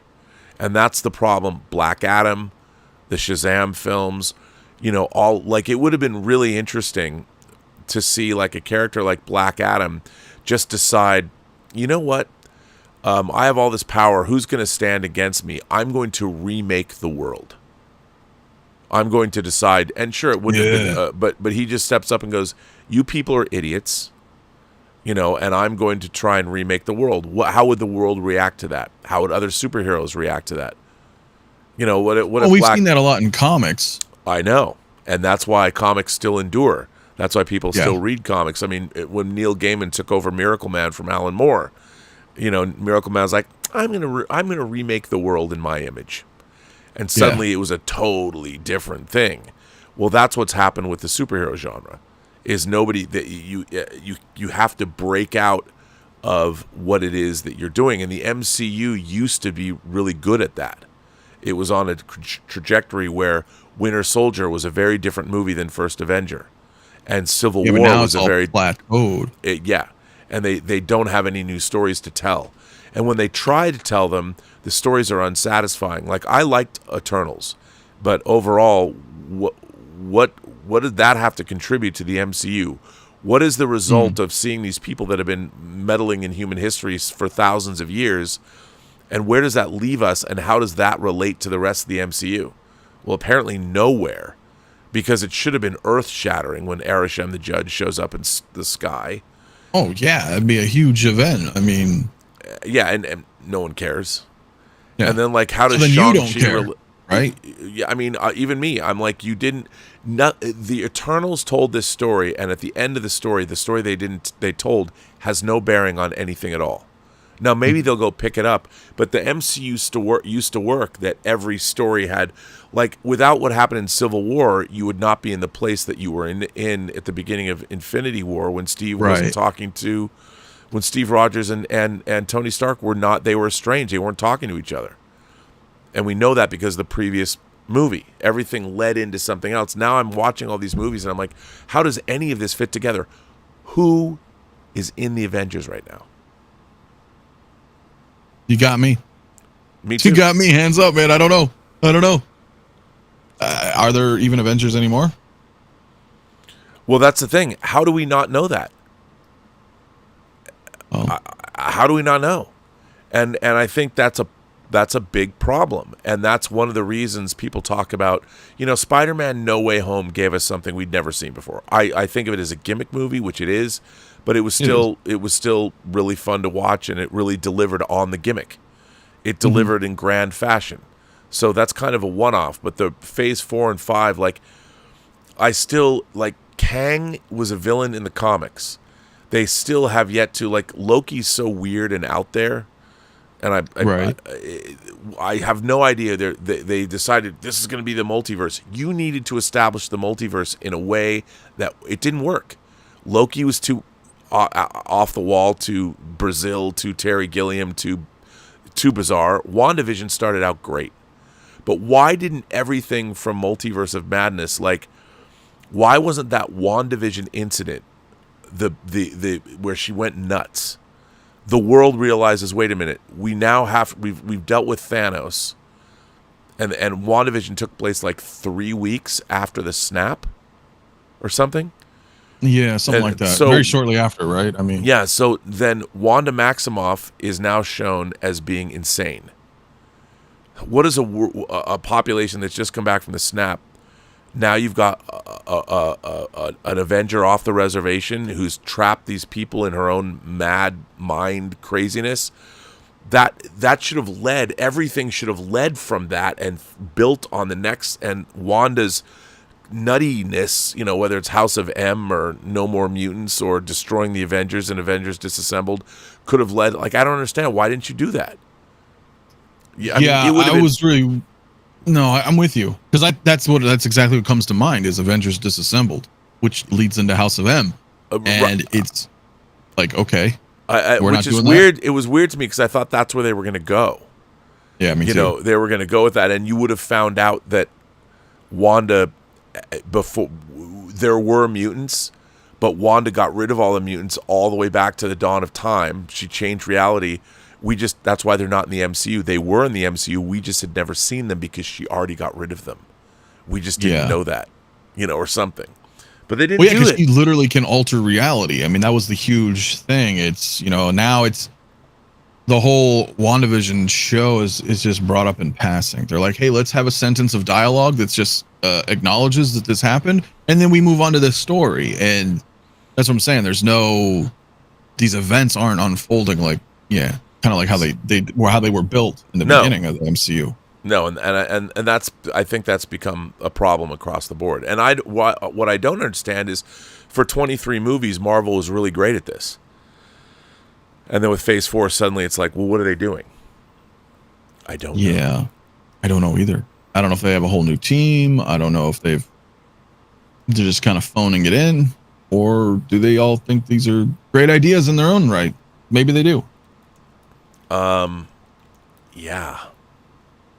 I don't know. Yeah. 101 Johnny says, I've heard it said without Space Hunter Cobra, there would be no Han Solo. I don't know about that. Space Hunter Cobra is let me finish reading this. Of course, Han had many inspirations. Cobra would be just one. Nonetheless, Buichi Terasawa, the author of Space Hunter, has passed away this week. I heard that. I like Space Hunter Cobra. That's an early 80s animated film. There's a series too, but I've only ever seen the film. I've never seen the series. I don't know if George Lucas saw that or knew of that. I mean, I see Han Solo as analogous to Bob Falfa, which was in George Lucas's own American Graffiti. It was that character moved into space.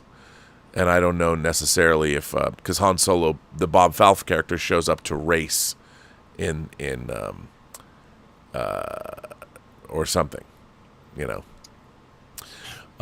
But that's where I saw that. But yes, he passed away, which is a bummer. By the way, Anonymous just sends in a tip. Thanks, Anonymous. I appreciate that. But that's a good thing. So yeah, Space Hunter Cobra. I think I read somewhere that they're showing it in a theater or something. Maybe that was in honor of his passing. Maybe. I'm not sure. Yeah. Yeah. Okay, but anyway, we got more figures. Now we got to get to the point of the show that I wanted to talk to you about. Oh, I mean, sure. We could talk about Electro. I mean, the Jamie Foxx Electro figure dropped. You know, that's coming out. That's cool. Looks great. It looks great. Again, these are great looking figures. If you want to go the No Way Home route, you got Doc Ock. We've talked about the Doc Ock figure. Great figure. Again, I'm not necessarily a big fan of this head sculpt, this smiling head sculpt, but, you know, it's still a great figure. But my favorite subject, Star Trek, dude. XO6. Mine too. Dropping the heat. You do work for XO6. Tell us about, for the folks at home, tell us about where is XO6 now? What are we, 3 years into XO6? I think a little over 2. Little over 2. Like a little over 2. A little over 2. Yeah, I mean, we do, you know, every figure has a QR code, and you scan the QR code, takes you to an instructional video. So I make the videos on that, and I will cover events when I can. Like, you know, I was out in Vegas, you know, we were doing the work in the booth, and I'll do, you know, some of our photos, not all, but there are some that I've done that haven't been shown yet. So, and then of course I'll just do some after product, you know, shots, you know, on my own, because I love taking photos. That's what I do. So yeah, man, it's nice. It's real nice. Well, it's a great time to be a Trek fan in 6th scale. You know, yeah. So these are the best Star Trek 6th scale figures by far that have ever been done.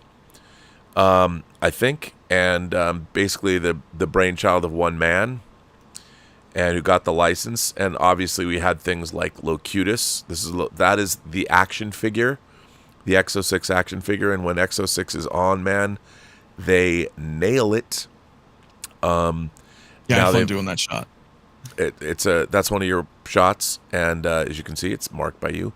What a great shot. And then obviously there's the Alcove figure that you also did. And, you know, fantastic. So, and the thing about XO6 is when they drop a pre-order on a figure, you usually have the figure in hand like within 3 months, which is unique. So, yeah. What do you think about XO6? Tell us about how you feel about where's XO6 now. They're putting out a lot of stuff. They've dropped a lot of figures lately. How do you feel about the company, and where do you think it's going? Oh, I mean, nothing but forward, really, right? Like, that's kind of why I enjoy doing what I do with them, you know, because I was always a diehard Star Trek fan as well. So seeing this now, it's a here to stay momentum, right? Like at first, you know, we had QMX stuff, and that didn't go very far, right? You know, so a lot of people were kind of a little reserved.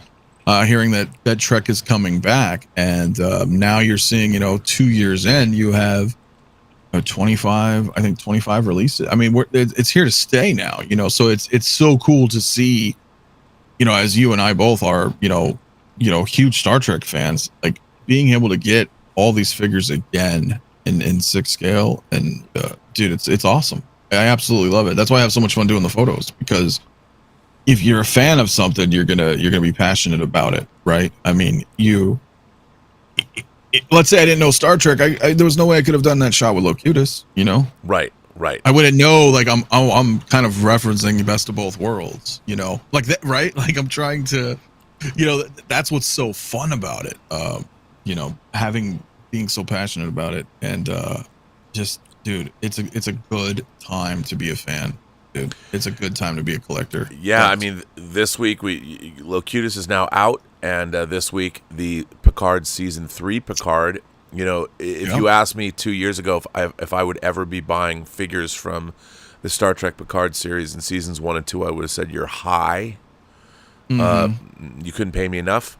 But from XO6, we're getting Picard, we're getting Vatic from Amanda. By the way, this Amanda Plummer figure, I'd also never thought I'd be buying an Amanda Plummer figure, but this head sculpt and the outfit is incredible.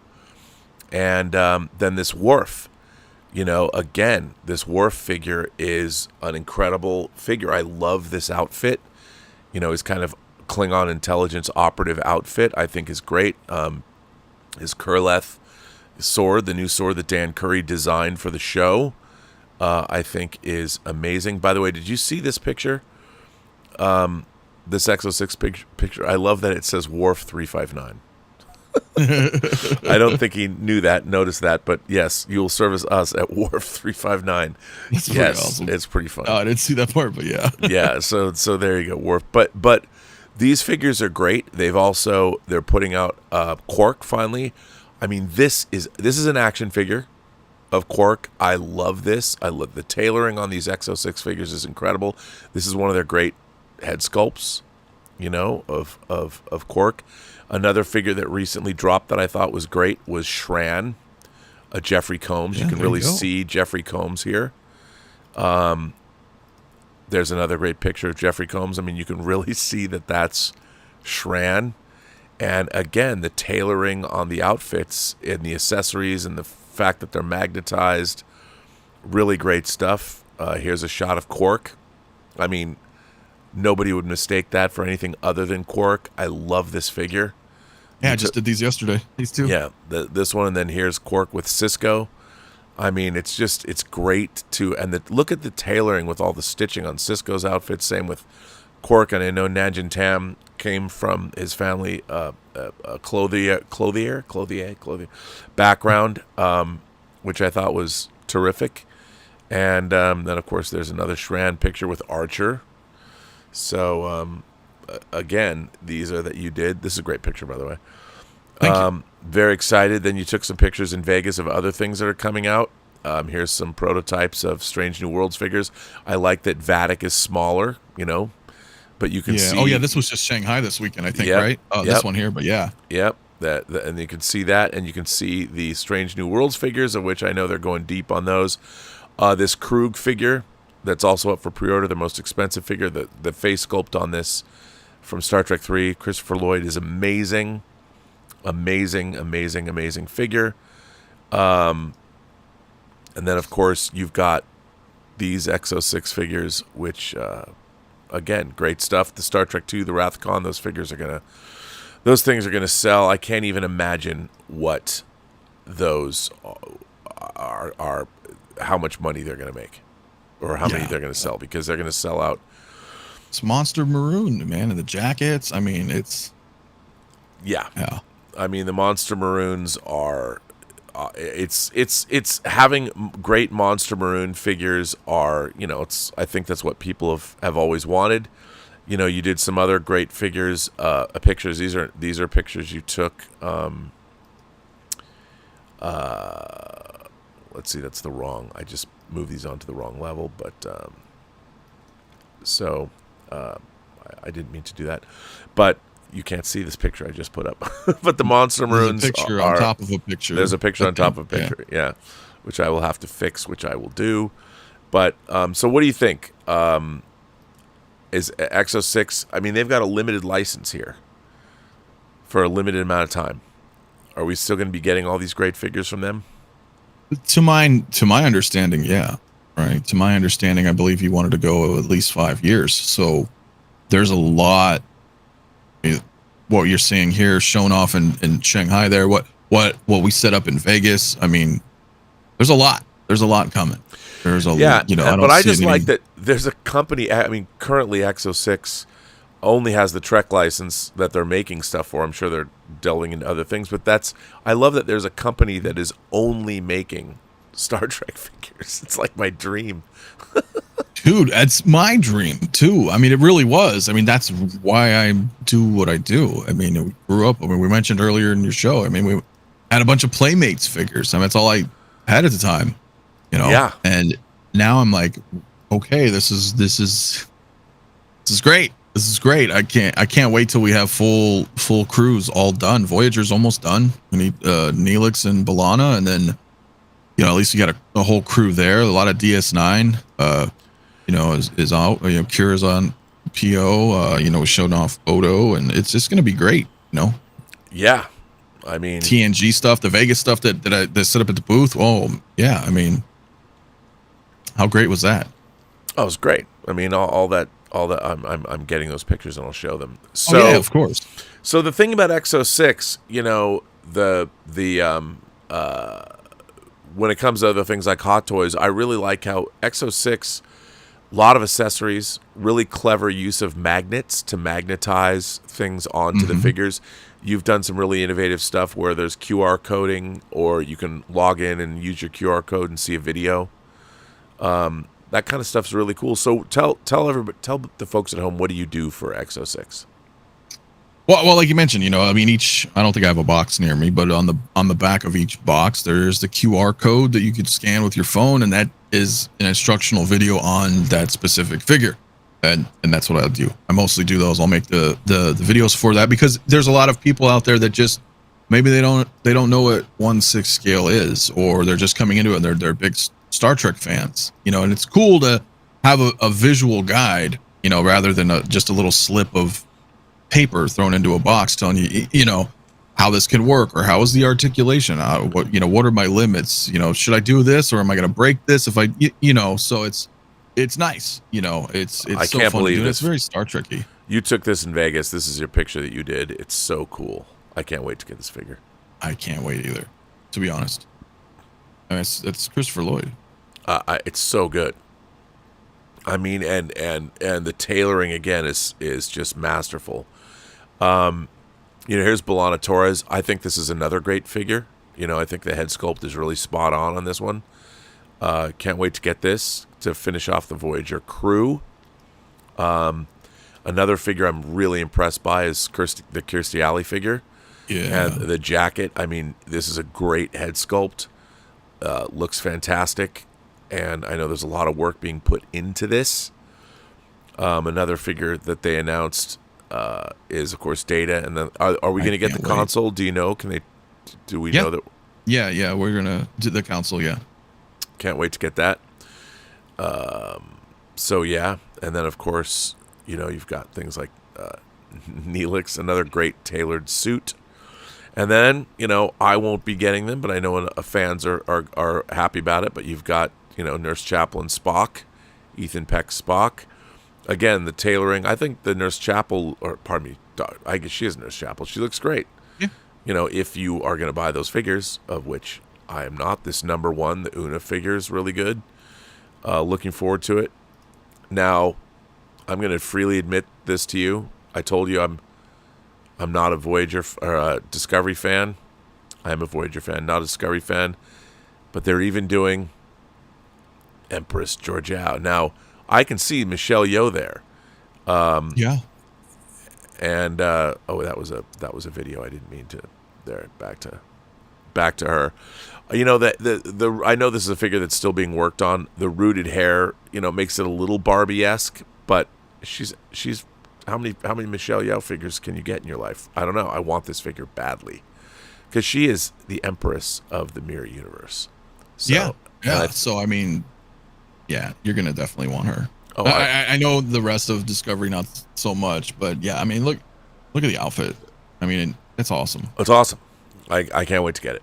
I'm freely admitting on the stream that I will be buying a Discovery figure. Don't come after me. Yeah, no, but listen, I'll tell you, you and I haven't watched season 2. We don't really need to talk about it right now, but I haven't seen season 2 of Strange New Worlds. But I kind of liked the first season. I will watch the second, but I'm telling you, just as a 6 scale collector, when they were all set up, I was like, okay, these look really. This is cool, man. It's newer Trek that, you know, that I kind of like. In comparison. I mean, other than Well, I look forward to seeing Picard pictures was of your awesome. collection. Well, yeah. Well, that's what we do, right? We'll live vicariously through others, looking at their stuff. See, I can't. So, It's really difficult for me, because it's not my thing. And to me, it's a different iteration. Like Nurse Chapel is Majel Barrett. So to see somebody that I'm looking at that figure, that to me is not Nurse Chapel. is it though? I mean, isn't that kind of tough? Because we grew up with certain things, right? Sure. Yeah, but for me, if you're going to have something that was like, look, James Bond is a perfect example. Sean Connery is my favorite James Bond, but I like Roger Moore James Bond movies. The Spy Who Loved Me, I love that movie. I love Moonraker. Kill Me. I love For Your Eyes Only, and I liked Octopussy. And Live and Let Die and Man with the Golden Gun are not as good as people seem to remember they are, but I enjoy them. So I have no problem, and I like Timothy Dalton as Bond in Living Daylights. I liked George Lazenby. So if the different iterations of Bond are cool for me. But to me, modern Star Trek, I look at it, they're pretenders to the throne that were created by people that are not. See, the thing about the James Bond franchise is one family, the Broccoli family, sort of controlled the franchise. I don't feel the people that are currently in control of the franchise are doing the franchise any favors. So everything they brought to the franchise, I'm like, get it out of my sight. And it's I can't deal. So but XO6 is going to make a Jeffrey Hunter Pike figure. They've shown a prototype. Yeah. That's the Pike that I want. Because everything else is just, Yeah, well, no, I totally get it. I mean, I'm speaking just as a fan, right? Like, if you're not a fan of this IP, in this case, we're talking, Strange New Worlds, then, I wouldn't buy it either. Oh, right? but here's the thing. I want XO6 to sell a bunch of those figures. I want new fans to buy them, so XO6 continues to make more figures. Of course, yeah. I mean, we can't all... Like we as in, like you and I, of course we want all the older stuff. We want original series and TNG and DS9 but this is the driving force. It's just like Hot Toys. I mean, whether you like Mandalorian or not, or whether you like She-Hulk or it's current, and merchandise needs to be made, and anything like that, right? Because it's new stuff. So yeah, I'm more into the older era. I really like that the Berman era personally, right? TNG, DS9, Voyager, Enterprise. When you look at a figure like this, you know exactly where that's from. But again, the best of both worlds is 33 was 33 years ago. So if you didn't grow up watching that stuff, you're not going to know what it is. But I look at something like this and I think, look at how great that looks. I mean, those figures. So great. Yeah, to me as just a diehard Trekkie, this is all gold in my head. Oh yeah, total catnip. Just everything. I mean, I was there, man. I know you were. Season 3 finale. Oh yeah. Mr. Worf fire. You're like, what? Now I have to wait till season 4 starts to find out what happened to Picard. I mean, that was amazing, huge, man. And that had never happened in Star Trek before. That season-ending cliffhanger, which was which was really, really great. They didn't even know what they were doing either. No. Michael Pillow wrote himself into a corner. Yeah.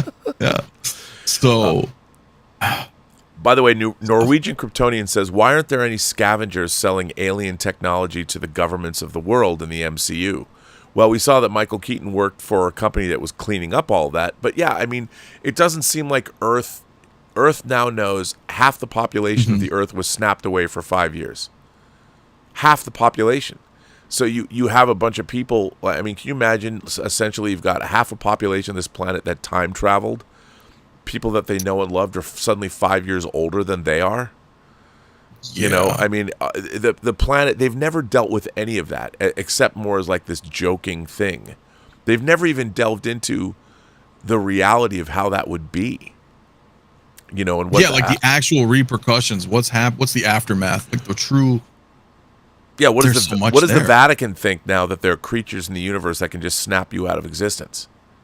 I mean, it's one thing to be worshiping a god in the pages of the New Testament, but when you have the Mad Titan like Thanos being able to snap away half the beings in existence in the universe, which is if you extrapolate trillions of galaxies, perhaps, that power of the Infinity Stones, they're a lot bigger than we can possibly imagine. What does that mean for the people of the Earth? Now that we're part of a galactic community, and when you have Celestials coming, la-di-da, no one seems to care. Very Annie Hall. La-di-da, la-di-da. It's weird. Yeah, that's true. 1001 Johnny says, in honor of Terasawa-san, Space Hunter Cobra, the movie, is streaming on the TMS Anime YouTube channel for only today. Oh, that's what I saw. Okay, it's the TMS Anime YouTube channel for only today and tomorrow. It's the English dub version starring Dan Warren. Check it out. And everyone, don't forget the Space Hunter piece. The Space Hunter anime movie is pretty good. So go check it out. It's today and tomorrow on the TMS Anime YouTube channel. And it's for free. And it's the English dub starring Dan Warren. So you and everyone, check it out. So yeah, I mean, I can't wait. More XO6, bring it on. Do you have any idea when we're going to get these Star Trek 2 figures that they haven't been put up for pre-order? Are they going to come out at the same time? Are they going to come out differently? Do you know? I would imagine probably not all at the same time. It's just me assuming that would be painful. Yeah. I don't. That's just not usually how things work, in the industry, right? I mean, you don't just unload everything at once. Unless you made it a 4-pack or a 5-pack with a discount. Well, that would be a mighty purchase, though. I mean, it's one thing to get somebody in a couple hundred versus a couple thousand, right? Or something, you're like, ooh, yeah, I don't know. It's true. I can neither confirm nor deny anything at this point. I know. But yeah, on the way. I mean, it's happening. You know what I mean? It's just a matter of time.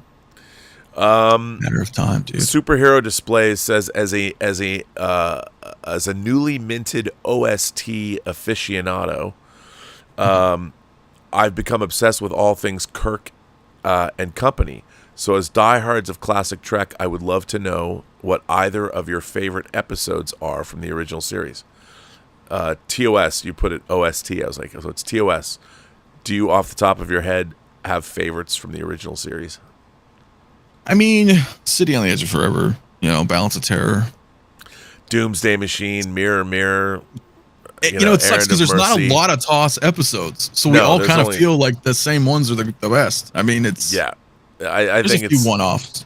Yeah, I mean, to me, Balance of Terror is a great example of the kind of show Star Trek is. And the thing about Star Trek is there's different kinds. There's the very serious episodes, like the Doomsday Machine, the Immunity Syndrome, Balance of Terror. Those are very serious. There's much more light-hearted episodes, like Shore Leave or A Piece of the Action or Trouble with Tribbles. And then there's like the going to another planet, meeting a weird society, like Taste of Armageddon is one. The Cloudminders is one. So it's almost like I've always thought of TOS as an anthology series where every story is kind of different. Sure. And it depends what your flavor of Star Trek is. And there's very few bad episodes of the original series. However, an episode like And the Children Shall Lead is not only a bad episode of Star Trek, it's one of the worst hours of television I've ever seen. And that's part of the original series. So people are like, oh, you love the original series. Yeah, but that doesn't mean it couldn't be bad either. Because that's bad. Spock's brain's a masterpiece compared to When the Children Shall Lead. Yeah. Well, let me ask you this, if I can. I don't want to get too derailed on this, but you had mentioned that you didn't like the season 1 finale of Strange New Worlds, right? I hated it. So I liked it, man. But listen, here's the thing, though. The only reason I say this is because I remember we were talking and you were like, "Hey, they changed it, kind of," and I'm like, but I hadn't seen it yet, right? So then I had watched it and I was like, did they really change it though? I was curious only because I felt like, well, this is kind of cool because something happened that now is different, but it's not. It didn't happen though, right? It comes back and it's like, okay, so it was like a what if sort of thing. Yeah, no, it was definitely a what if sort of thing. But first of all, I thought that what they did was, here's the thing. Mm-hmm. The idea behind it was, let's take somebody's like, let's go back and revisit one of the original Star Trek episodes. Whether it made sense or not, which it didn't, it doesn't matter.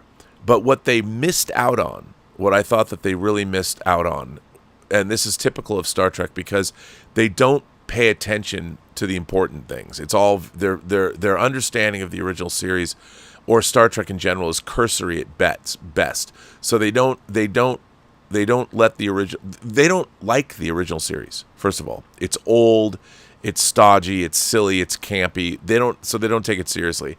So when they made that episode, they thought to themselves, yeah, we're going to make this, it's going to be really serious. We're going to do it our way. And what they don't realize is Balance of Terror is one of the greatest episodes of Star Trek ever.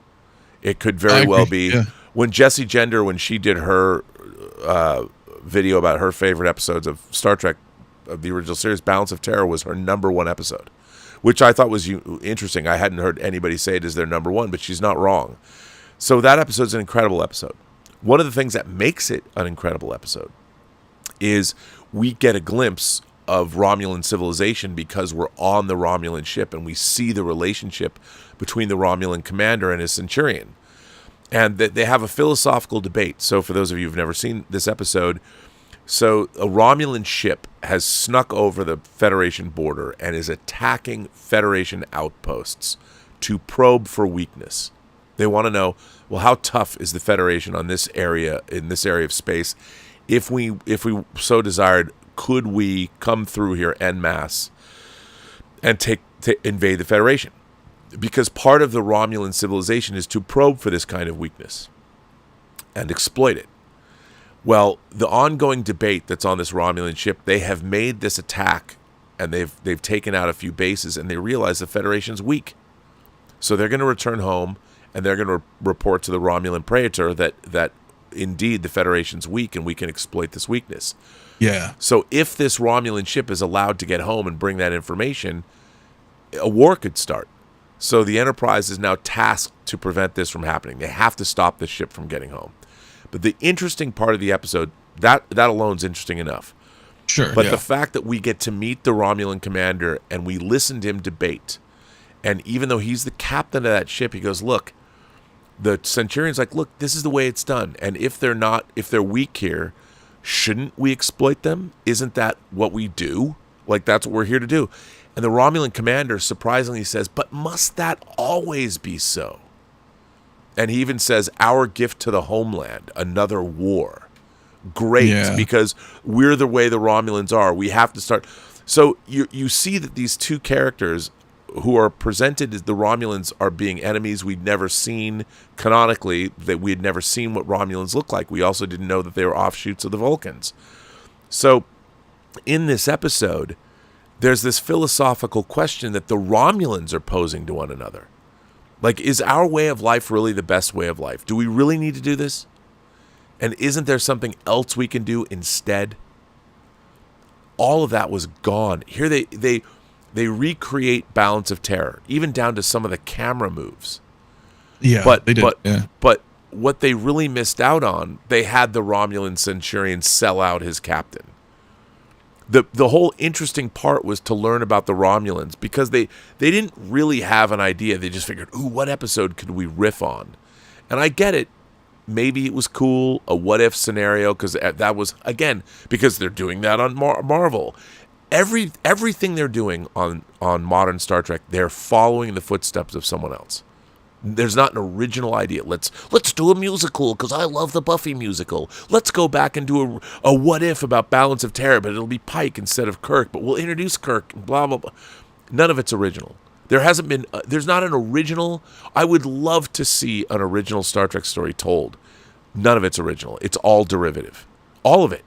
And it's one of the most derivative science fiction shows maybe ever. And the fact that it's Star Trek, it's a show that's really only about Star Trek. Where's the new shows?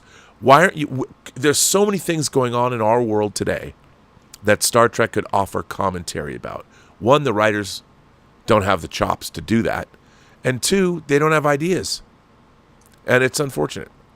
No, I agree with some of that. Yeah, I do. I do. But I didn't think it was horrible. It's just different. Well, no, it's not. It's beautifully made. They've got, even though their sets don't make any sense or anything like that. But yeah, and I like Anson Mount, and the cast is good. My problem with modern Star Trek is the imagination involved, of which there's not enough, and the writing which is not good enough. And there's no understanding. There's no credit. The world that they've established is not credible. You know, the sets are too big. You just don't. I know most people don't care, but you're supposed to believe that. Like, why does Captain Pike have such a gigantic? You're not on a cruise ship. You're on a quasi-military vessel. And his quarters are like. It's like and it's like the only people on the ship are the main cast of characters. In the original series, you always met interesting people. There was always somebody new coming onto the ship. They always found people from the lower decks to bring up. They always had different security officers. They never do that. It's like Pike's only friends on the ship are the main characters. And why would he doesn't have a command staff? I mean, he's got number one. I don't know, whatever. I don't want to. I've already. I get it. People are yawning. I know. I've gone too far. No, I was just curious because we talked about it before and I had not seen it. So then I ended up eventually finishing season 1. I was like, okay, it wasn't horrible, but yeah, it's not old school though. I get that. It's not.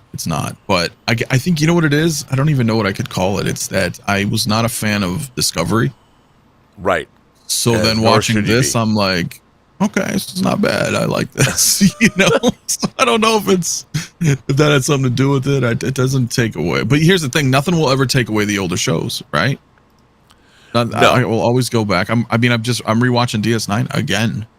Yeah, and it's so once you get past the first season of Deep Space Nine is not terrible. It's just kind of a little monotone. But there's some great episodes in Deep Space Nine. Yeah, Duet is awesome. Great. I love In the Hands of the Prophets, the final episode. Emissary is a good episode. The flashback episode where you see Odo's past on the station. Dax is a pretty good episode where you find out about Jadzia's backstory.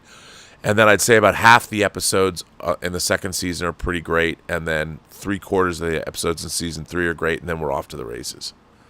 Off to the races, dude. Yeah, it's so good. It's so that was my whole point though, and that goes hand in hand, like with Star Wars or anything else. I'm like, well, you can make this new stuff, but I still have like what I grew up with to always fall back on, right? But yeah, to circle back to the beginning though of our conversation, I feel almost in the same sense that, okay, well, if all these IPs that I enjoyed are no longer written for me, that seems to be a weird, I don't know, like term, but if I just feel like I'm disconnected from all the IPs that I did love, am I still going to be collecting? Because if I'm not interested in this, that, or the other, then I would only collect if it's stuff that I did like that could be new figures, but it's from the past, like the past stuff. So and one thing about these IPs is they also represent a part of your life. Like the day that Star Trek the Motion Picture opened was a huge day for me, to see Star Trek come back and go to that theater, and they represent a time in your life. So you're not only a fan of the IP, but it also represents, as we move through our lives, we become fans of these things. Right now, my favorite thing, the thing that I'm most excited about, is For All Mankind, season 4. I still haven't watched it. It's not. I don't think it's for everybody, but or season 2 of Foundation is. I was kind of the first season. I'm like, but season 2 has gotten really, really good. I haven't seen the finale yet, but the finale, it's nice to have new things to look forward to. Yeah, so I do want to watch them. I think I will probably enjoy both of them. I do. I don't think they're probably not under the same vein of, like, say, The Expanse, but that's a newer show-ish that I loved. So I mean, I love great sci-fi. So if it is, I just haven't had time. I've barely, like I said, I've barely wrapped up season 1 of Strange New Worlds. At the end of the day, I mean, you're talking about watching entertainment. Life. Not everything is watching TV or playing video games. Sometimes you want to get out into the world and go do something. Yeah. Well, it's been a busy couple months too, and going to Vegas and then doing this stuff. Doing videos for work, and then doing videos for my own channel. It's just. Totally. And there's some games that came out that I want to play, and I'm like, I just don't have the time. Starfield. Yeah. Yeah, Baldur's Gate 3. Yeah, I got to play. I know. John Campy keeps asking me about that. Originals. Yep. And By the way, Superhero Display says City on the Edge of Forever is my number one. Yeah, I mean, that's generally considered to be the best episode of the original series. It's so great. Norwegian Kryptonian says that they tweeted me some pictures of a 6-scale custom. I can't see them. Otherwise, I don't know where they are. Did you send them to me maybe in a message? Hang on, let me look.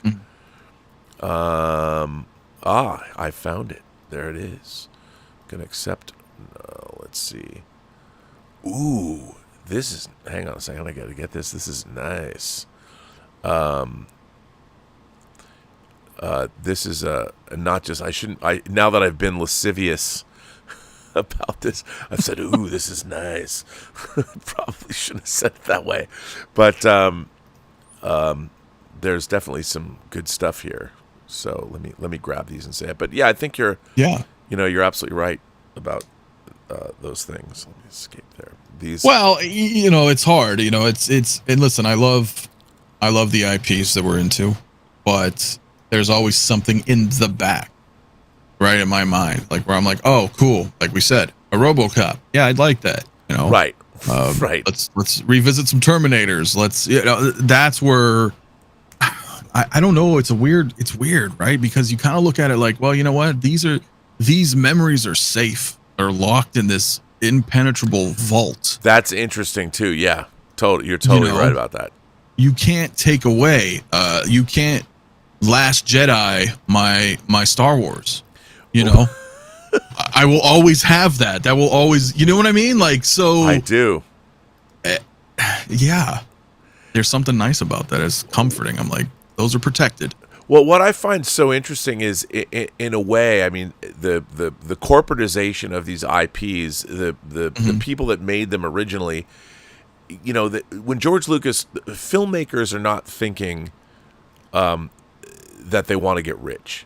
That is not the impulse that drives. I mean, sure, everybody wants to have money, and what does money represent? It allows you to live your life freely. You can, if you have lots of money, you can do whatever you want.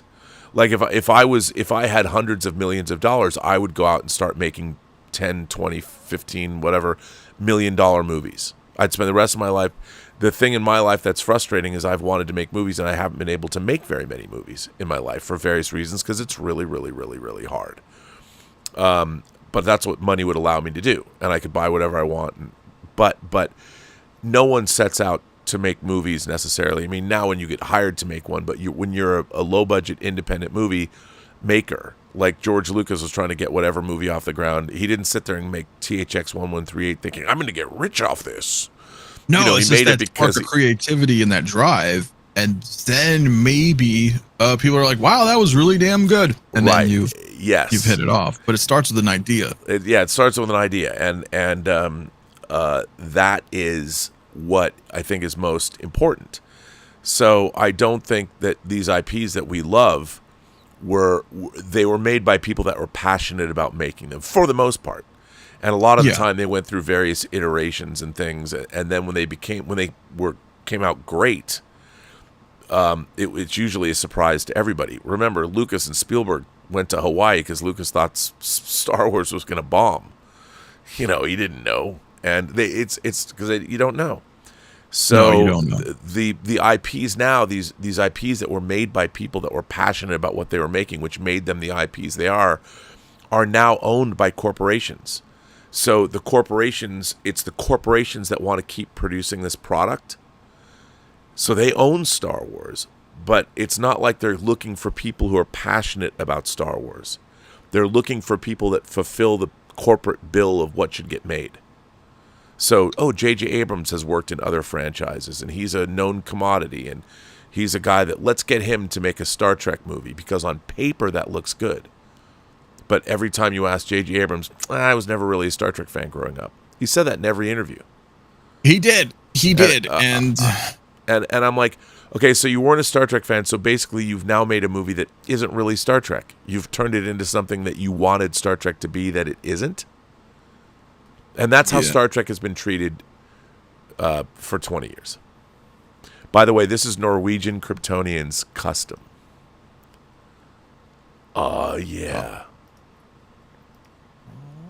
I I saw Admiral Kirk and Tom Paris down there. Look at that. Sorry. Yes, you did. And there, this is a gorgeous figure. I would assume this is a Fison body. And I don't know this character. I don't either. But it's a great character. I like the face. And I'm wondering, did you paint the face? Is that a custom face? Is that a custom head? But this is a great looking figure. I love Fison bodies. Yeah, me too. They're great. But they do split in heat. You got to take care of those Fison bodies. Yeah. You do. NJR 1984 says, I just bought Mando's 1/6 scale. I just bought Mando's 1/6 scale Logan from X-Men the Animated Series. I just bought Mondo's 1/6 scale X-Men. I sure hope the package arrives when my wife is home. Well, it's true. Man. Well, congrats on that. Mondo's doing great stuff over there. And their X-Men animated figures are great. I have their Wolverine, and it's amazing. Mine's right there. It's great. Well, listen, man, I'm going to bring this show to a close. We've been doing this for over 2 hours now. Oh wow, have we already? Yeah, dude. Superhero Displays says he loved Assignment Earth and he found Gary 7 endlessly cool. Well, there's a reason for that. They were going to make a Gary 7 TV series, and Assignment Earth is actually a backdoor pilot for that was going to be the adventures of Roberta Lincoln and Gary 7 on Earth. But there's many comics. John Byrne did a comic. Gary 7 has been in a number of Star Trek novels, like Greg Cox's Khan novels, so you might want to check those out. It says I bought Mondo's. There was no apostrophe, so I'm thinking I bought, but it is. I was thinking Mando's. So yes, yeah, I know. I was like, okay, I'm an idiot. Well, listen, this has been fun. This was sort of an impromptu. I wasn't necessarily planning on doing this, but this was fun, Anthony. I'm glad that we got to do this. This was fun to do this show again. Yes. I've been on your channel. It's fun to do a show with you. Maybe we'll do this more, and maybe we'll get Az to come back, or we'll get George the Giant Slayer to come back. We'll get anybody to come back and do this again. Yeah, this will be fun. This is always fun to talk figures with you, especially here. And, I got the show tomorrow. I don't know if you're down tomorrow night or not. I think so. Yeah, because I keep forgetting today. I have no sense of what day it is, but it's Friday.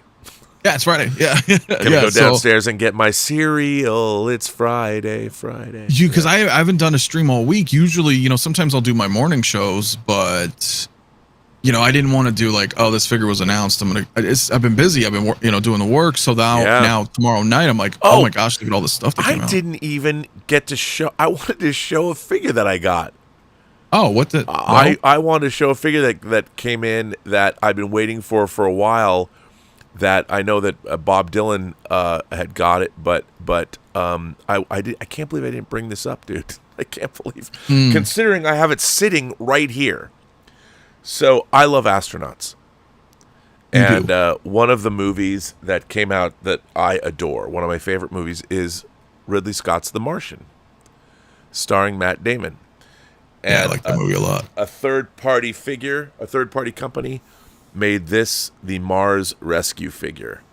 Now, this comes to us from Premier Toys, and this figure exceeded all of my expectations. And while I should have probably taken it out of the box and got it ready, it does light up. You can put batteries in this figure.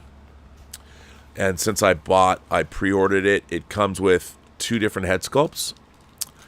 It comes with a regular Matt Damon head sculpt. And by the way, this is actually for a third party. This is a really great Matt Damon head sculpt. So that is a third party. But,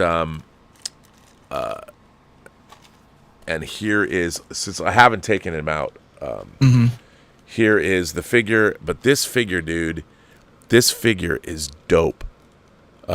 Here's the Matt Damon with his beard. Isn't that cool, man? And then the battery pack is in the battery pack is actually, this is such a beautifully designed figure. It's in the actual.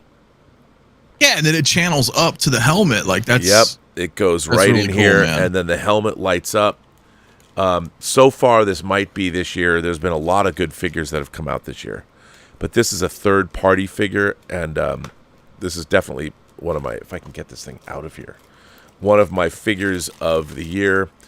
Here again, here's the helmet, and you have to put it in there. I've got to get it. But, I mean, look at this. This even has, I love the bodysuit has printing on it. I mean, this is a fantastic It looks figure. great. And kudos, but one of my favorite figures of the year. And, again, to have a figure from the Martian.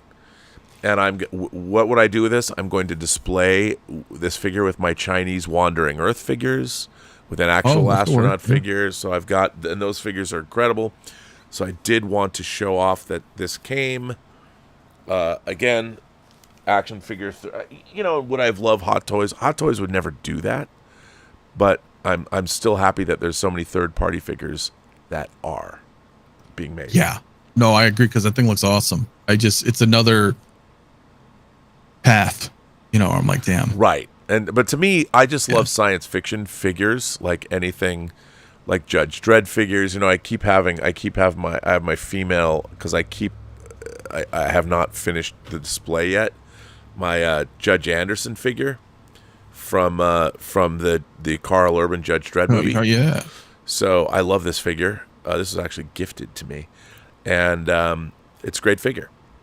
But who's going to do? I mean, I've got three. I've got the Sylvester Stallone Judge Dredd as a third party figure. And both of these, and these are both great figures. So yeah, they look great. That's funny. Carl Urban, we were just talking about that. I just watched the last night, Two Towers extended edition. Yep, so it's been a minute. Yeah. You should watch my I'll Return to the King soon. You should watch my if you watch them in 4K, but I did the documentary on the editing of the movie, which is a fascinating piece. And it's cool, dude. No, not only did I have those originally on the DVDs, I purchased these on Apple, and I usually don't buy stuff digitally. Right. But for some weird reason, they didn't have the 4K extended streaming anywhere. And last year, I bought them, and it's just like that. So all the extra features are on there. Yeah, like with that's good. And I'm like, all right, this is it's weird because if you remember last December, they put them up on HBO or whatever it's called now, Max, but it was just the theatricals in 4K. Yeah. So extended, my only option was either to go buy the 4K discs or I just bought the thing on Apple. I was like, whatever. Yeah. It'll be here until the world ends. Maybe. Well, with Apple, it will be. Yeah, but that's about it. But yeah, dude, of course, yeah, man, the stuff that you did on there is awesome, and it's such a cool.